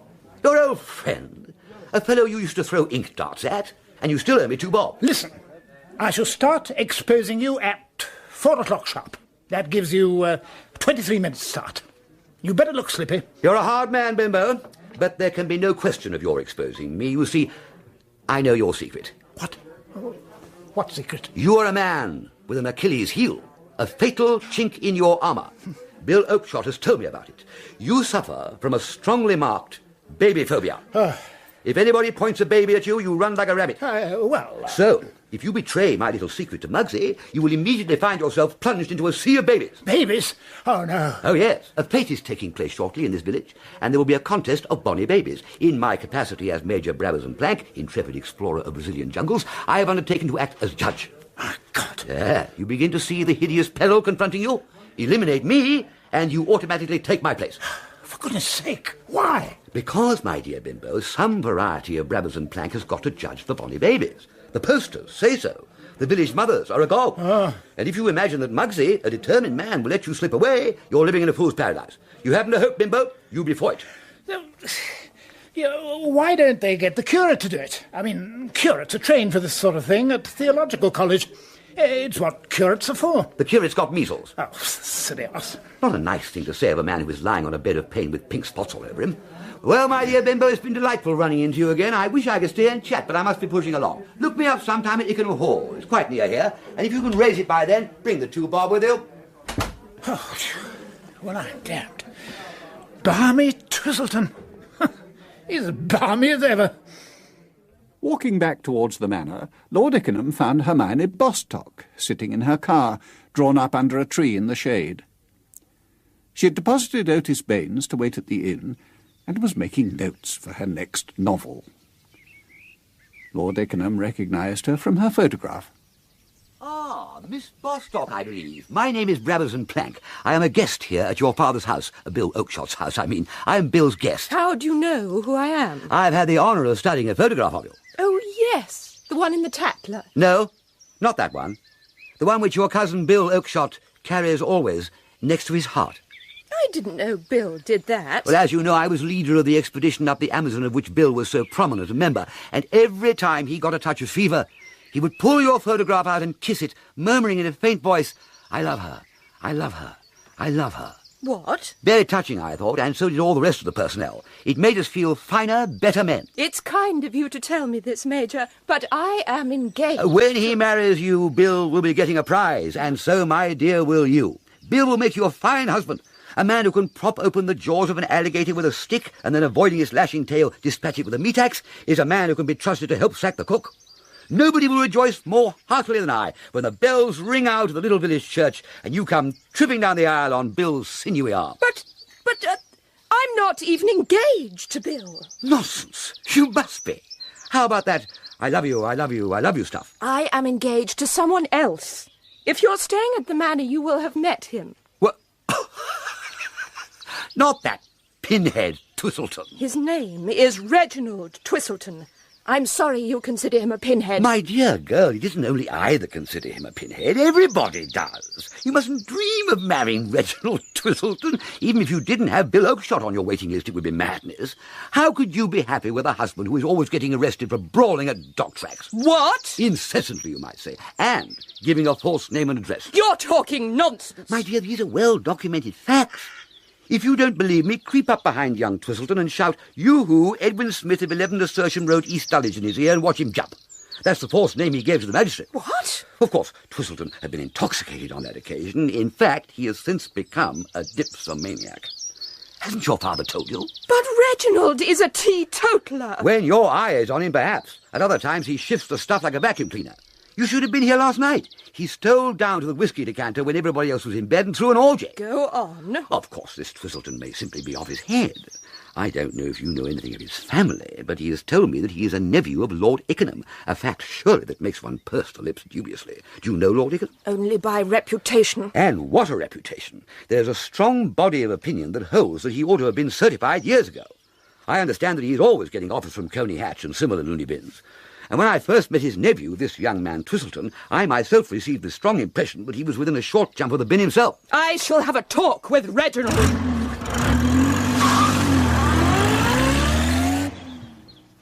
I felt an unseen hand pushing me bodily into the aforesaid pond, whereupon... Hello? Hello? Hello, yes, this is the Hampshire Health Authority here. Who do you say you are? Hold on a minute. Whereupon... No, Potter, not now. That's final. Father? Hermione, glad to see you back. I've got someone on the phone. Hello? Hello? Yes, who? The Hampshire Health Authority. Father, do you know where Reginald is? Hold on, please. No, I don't. Why? Hello? Hold on, please. I wish to break our engagement. Hello? Hello? Who is that? It's the Hampshire Health... What? Hampshire Health Authority. The Hampshire Health Authority? Yes. Oh, so your mother has told you about Reginald, has she? Reginald? You're doing the right thing, my dear. I know. Speak up. I have to tell you about the fete that you are organising next week at Ashendon Oakshott. Sir Elmer... Yes. Speak up, please. Thank you, sir. I was standing... No, not you, Potter. Go away. But I've... Go. You have a Bonnie Baby show advertised. Yes. For the best and bonniest baby in the village, under 18 months. Each with his mother, a great attraction. I have to ask you to cancel it and to announce that it has been cancelled by order of the Hampshire Health Authority. What? Who are you? Who are you to tell me to cancel anything? Go away, Potter, and get into some dry clothes, Rosie. This is the Hampshire Health Authority. I am speaking from the council offices in Winchester, sir. What I am saying will be confirmed by a letter which we have just posted. What? Since we What? know Oh, that there speak is up, measles, damn you. There is measles in Ashendon Oakshott, and we have to forbid all assemblies of children. Uh-huh. The choir, the scouts, the brownies, the guides, the infants' Bible class, so on, for the next 21 days, unless there are no more cases of measles reported. Should I repeat that? No. I've got the message. You still here, Potter? Yes, sir. I said get out. What? No, not you. The, what was it, Hampshire Health Authority? No. I was speaking to a local policeman who seems to have gone swimming with his uniform on. But I'm sure somebody pushed me in, sir. Into what? The pond, sir. No. Sure you dreamed it. No, run along and get into a dry uniform. Run along! But I know it was a lady, sir. A lady wearing a red coat, sir. And I saw... Potter, you heard what I said. I saw a lady in a red coat just now in an open window of a room in this house, sir. A room with a balcony. Potter!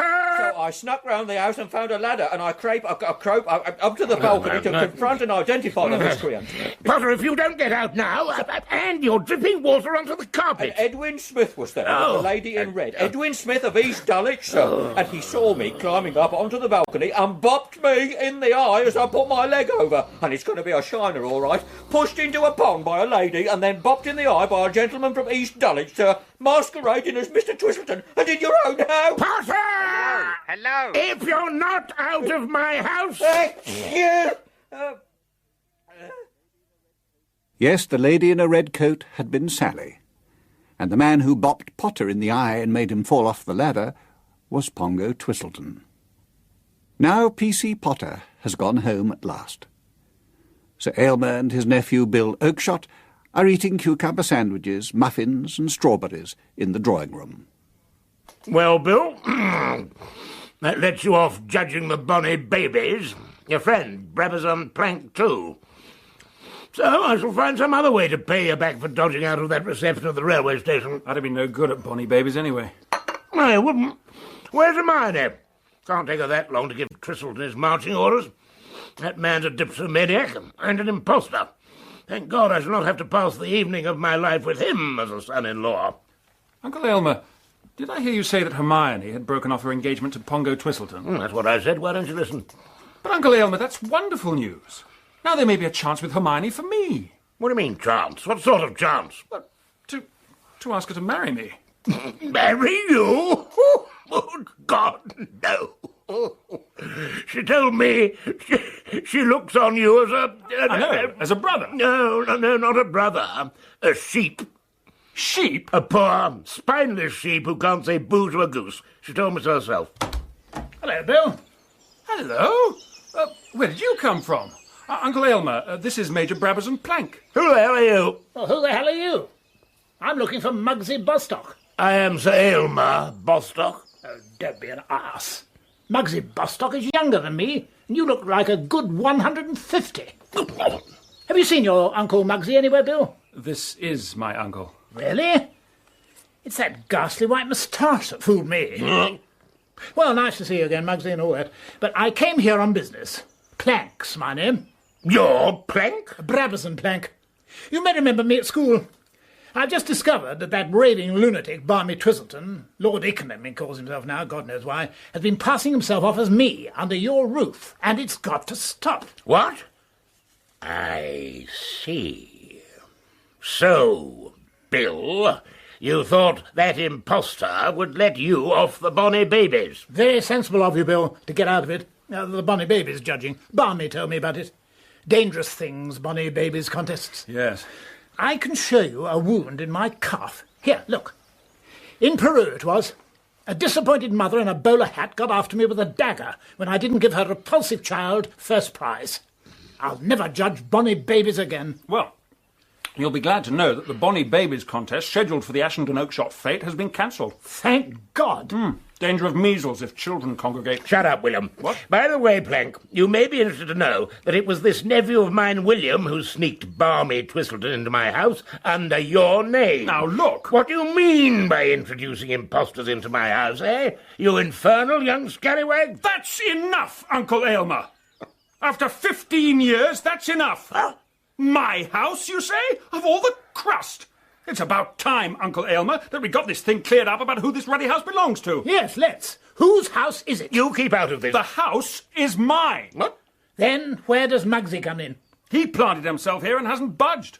My father died when I was 16, a mere kid, and this uncle of mine barged over from Cheltenham and got into the woodwork. This is preposterous. So why didn't you boot him out? I hadn't the heart, but I have now, by God.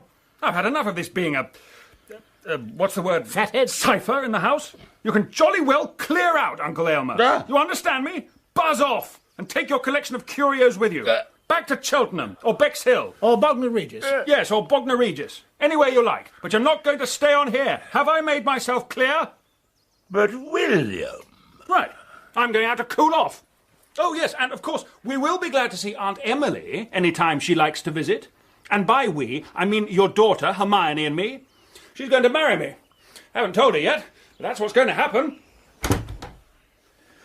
A nice chap, young Will. I say, extraordinarily good muffins, these, Muggsy. I'll have another. Strawberries very good, too. Bill strode out beyond the terrace to where the drive curved towards the gate. His adrenaline was pumping. He felt fine. He had tasted blood and wanted more.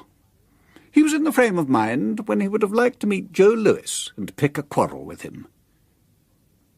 Then he saw in front of him on the drive Sally Baines' brother, Otis Baines, the publisher. Hermione had just told him that her father would call off the lawsuit, and he had suddenly folded her into his arms and started to kiss her.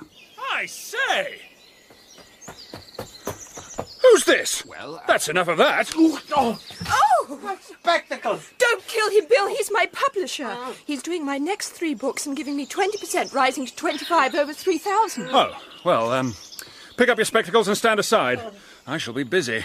Why, Bill? Hermione, I'm sorry, I've been too hasty, but I didn't like seeing this publisher embracing the girl, Yes, Bill?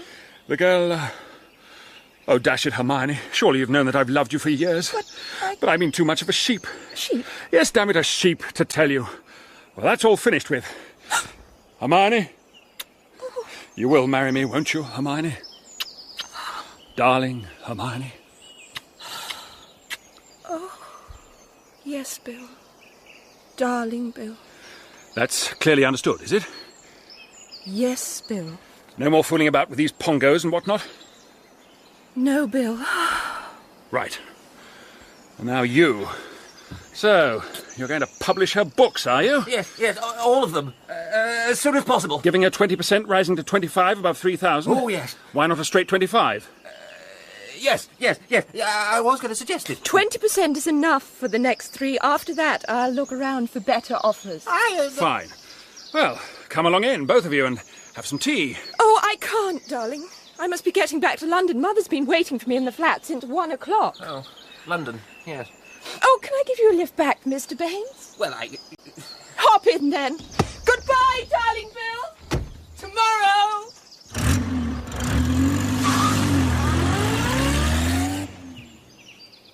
Fine.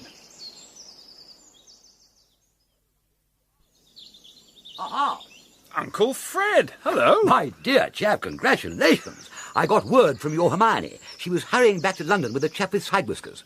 That was Otis Baines. Sally's brother? Awful chap. I didn't recognise him. He's a publisher now. She got her father to call off that lawsuit. Excellent. Well, I was saying, Hermione gave me the good news of your engagement. So the Ickenham method worked, did it? You clasped her to your bosom? Of course I did.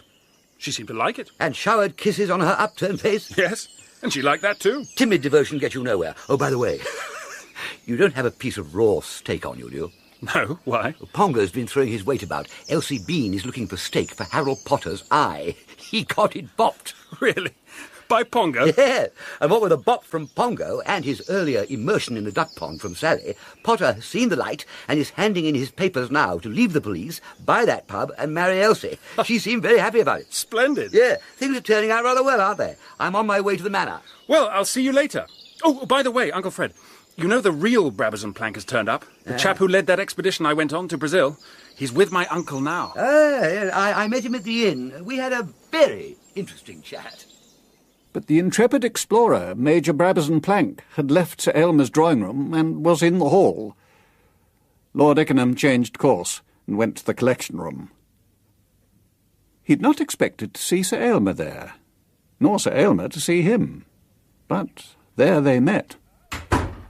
Oh, so it's you, is it? The impostor. Ah, Muggsy, I understand you've met old Bimbo Plank. How do you think he looked? We thought you'd aged. Where's Sally? Who? Bimbo told me she and my nephew Pongo were in here with you. You know that girl? She's my honorary niece. Oh, is she? Then it may interest you to know that I, as chairman of the magistrates round here, have just given her 30 days without the option. And your nephew the same. What on earth for? They'd set on Potter, the policeman. He's in the scullery, having his eye attended to. They will take those two off to the lockup. A harsh sentence? The only possible sentence. One of the most disgraceful cases that have ever come before me. She pushed Potter into the duck pond. Well, what does a policeman expect if he deliberately goes and stands on the edge of duck ponds? Girls will be girls. Not while I'm sitting on the bench, they won't. But how about the quality of mercy, Muggsy? It isn't strange, you know. It droppeth as a gentle rain from heaven upon the place beneath. Damn the quality of mercy. You better not let Shakespeare hear you say that. Damn Shakespeare. And now we'll discuss this matter of your coming here under a false name. Yes, I was hoping you'd be able to spare a minute for me to tell you about that, but before I begin, I would like to have a witness present. What? Bimbo? Oh, hello, Bimbo. Having another go at the strawberries in the drawing room, are you? Wise chap. Listen, I need you as a witness. I am going to tell Muggsy a story that will shock you both. It isn't the one about the young man from Calcutta, is it? Because I've heard it. Oh, no. I meant that the tale will revolt your moral sense, rather than bring the blush of shame to the cheek of modesty. Shall I begin at the beginning? Sounds a good idea. Very well. There was an American girl called Vansittart who came to London and bought a number of trinkets in Bond Street, her plan being to take them back to America and wear them. All straight so far? Quite. What has this got to do with... Muggsy, if you interrupt, I'll put you over that chair and give you 6 of the juiciest. I've no doubt Bimbo will be glad to hold you down. Charmed. Quite like old times. Good. Then I will resume. Where were we? The American wench bought jewellery in Bond Street. Yes, and her friend, Sally Baines, the sculptress, a sort of goddaughter of mine, incidentally, Sally had the pippin of an idea for La Vansittart to get her jewellery back into America without bothering the New York customs. Girls are always better smugglers than men, you'll find. Quite. Sally sculpted a clay bust and tucked the jewellery in a bag in the head of the bust, and when it was hardened, brought the bust to me at Ickenham to give to Miss Vansittart on her way down to Southampton to her boat. I like the sound of this, Sally. Got brains. Go on. Yes, but not enough brains. She couldn't keep it under her hat, silly girl. She was doing a bust of Muggsy here at the time, and to keep him awake as he sat for her, she told him what she was going to do to help her friend Alice. What on earth are you saying? Oh, shut up, Muggsy. You say, Barmy, that Sally told Muggsy about it while the bus was still waiting at Ickenham? Exactly, and this is what you're not going to believe, Bimbo. Muggsy came over to Ickenham on Visitors' Day, paid his half-crown for the tour of my ancestral pile — I always go to ground on Visitors' Day — Oh, of course. And went off with the bust under his overcoat. What? This is preposterous. I mean, preposterous. Try that for an ex-governor, an old boy of a famous public school. Our school, Bimbo. Yes. Cloisters, chapel, fives courts, everything. 4 years of it. And Muggsy in our house, too. Disgraceful. But it's a string of lies, from beginning to end. Honestly, Muggsy, I wouldn't bother to persist in this pretence of innocence. It would be manlier if you came clean and threw yourself on the mercy of the court. Much manlier. Whiter altogether. Quite. I told you I could prove my accusation, and I will now proceed to do so. You have a nice, large foot, Bimbo. Yeah. Oblige me by stepping over to that cupboard and kicking in the door. Righto. Stand back. What on earth do you think you're doing? Look inside, Bimbo. You see a clay bust, Bimbo? That's right. Bust. Clay. 1. In a string bag. Bring it here. How the devil did it get there? Really, Muggsy. Good, that, eh, Bimbo? Very good. Break the thing's head. Bust the bust. Right here. There. A chamois leather bag. And 1 bag spilling jewels onto table. There. Good God. This must have been one of your best hauls, Muggsy, you old villain. You were asking just now, Muggsy, why I had come here under a false name. I certainly was. It was because I hoped I could settle this business without a scandal. Knowing that you were shortly to stand for Parliament, Muggsy, and that a scandal would ruin your prospects, I took a charitable view that you had yielded to a sudden temptation. As far as I'm concerned, I'm now willing to let the thing drop. We all understand these irresistible temptations, eh, Bimbo? Absolutely. Then the whole wretched affair can now be forgotten.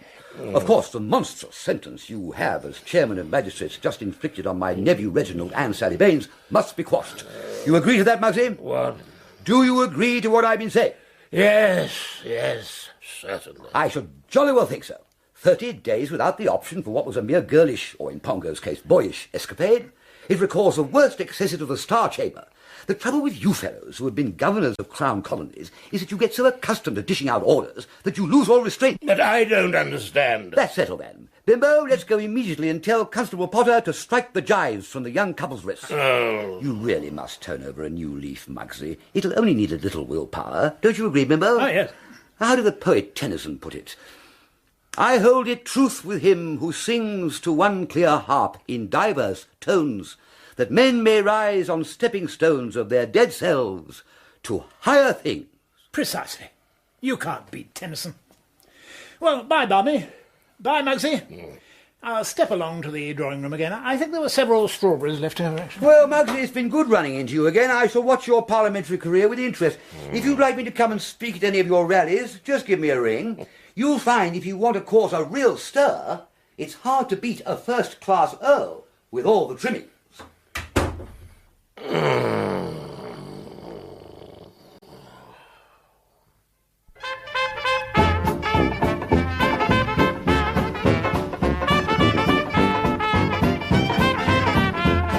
Uncle Dynamite starred Richard Briers as Uncle Fred, with Simon Treves as Bill Oakeshott, Charles Gray as Sir Aylmer, and Mary Chater as Hermione Bostock.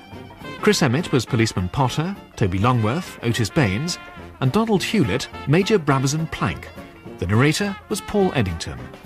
Uncle Dynamite was written by P.G. Wodehouse and adapted for radio by Richard Osborne. The producer was Gareth Edwards.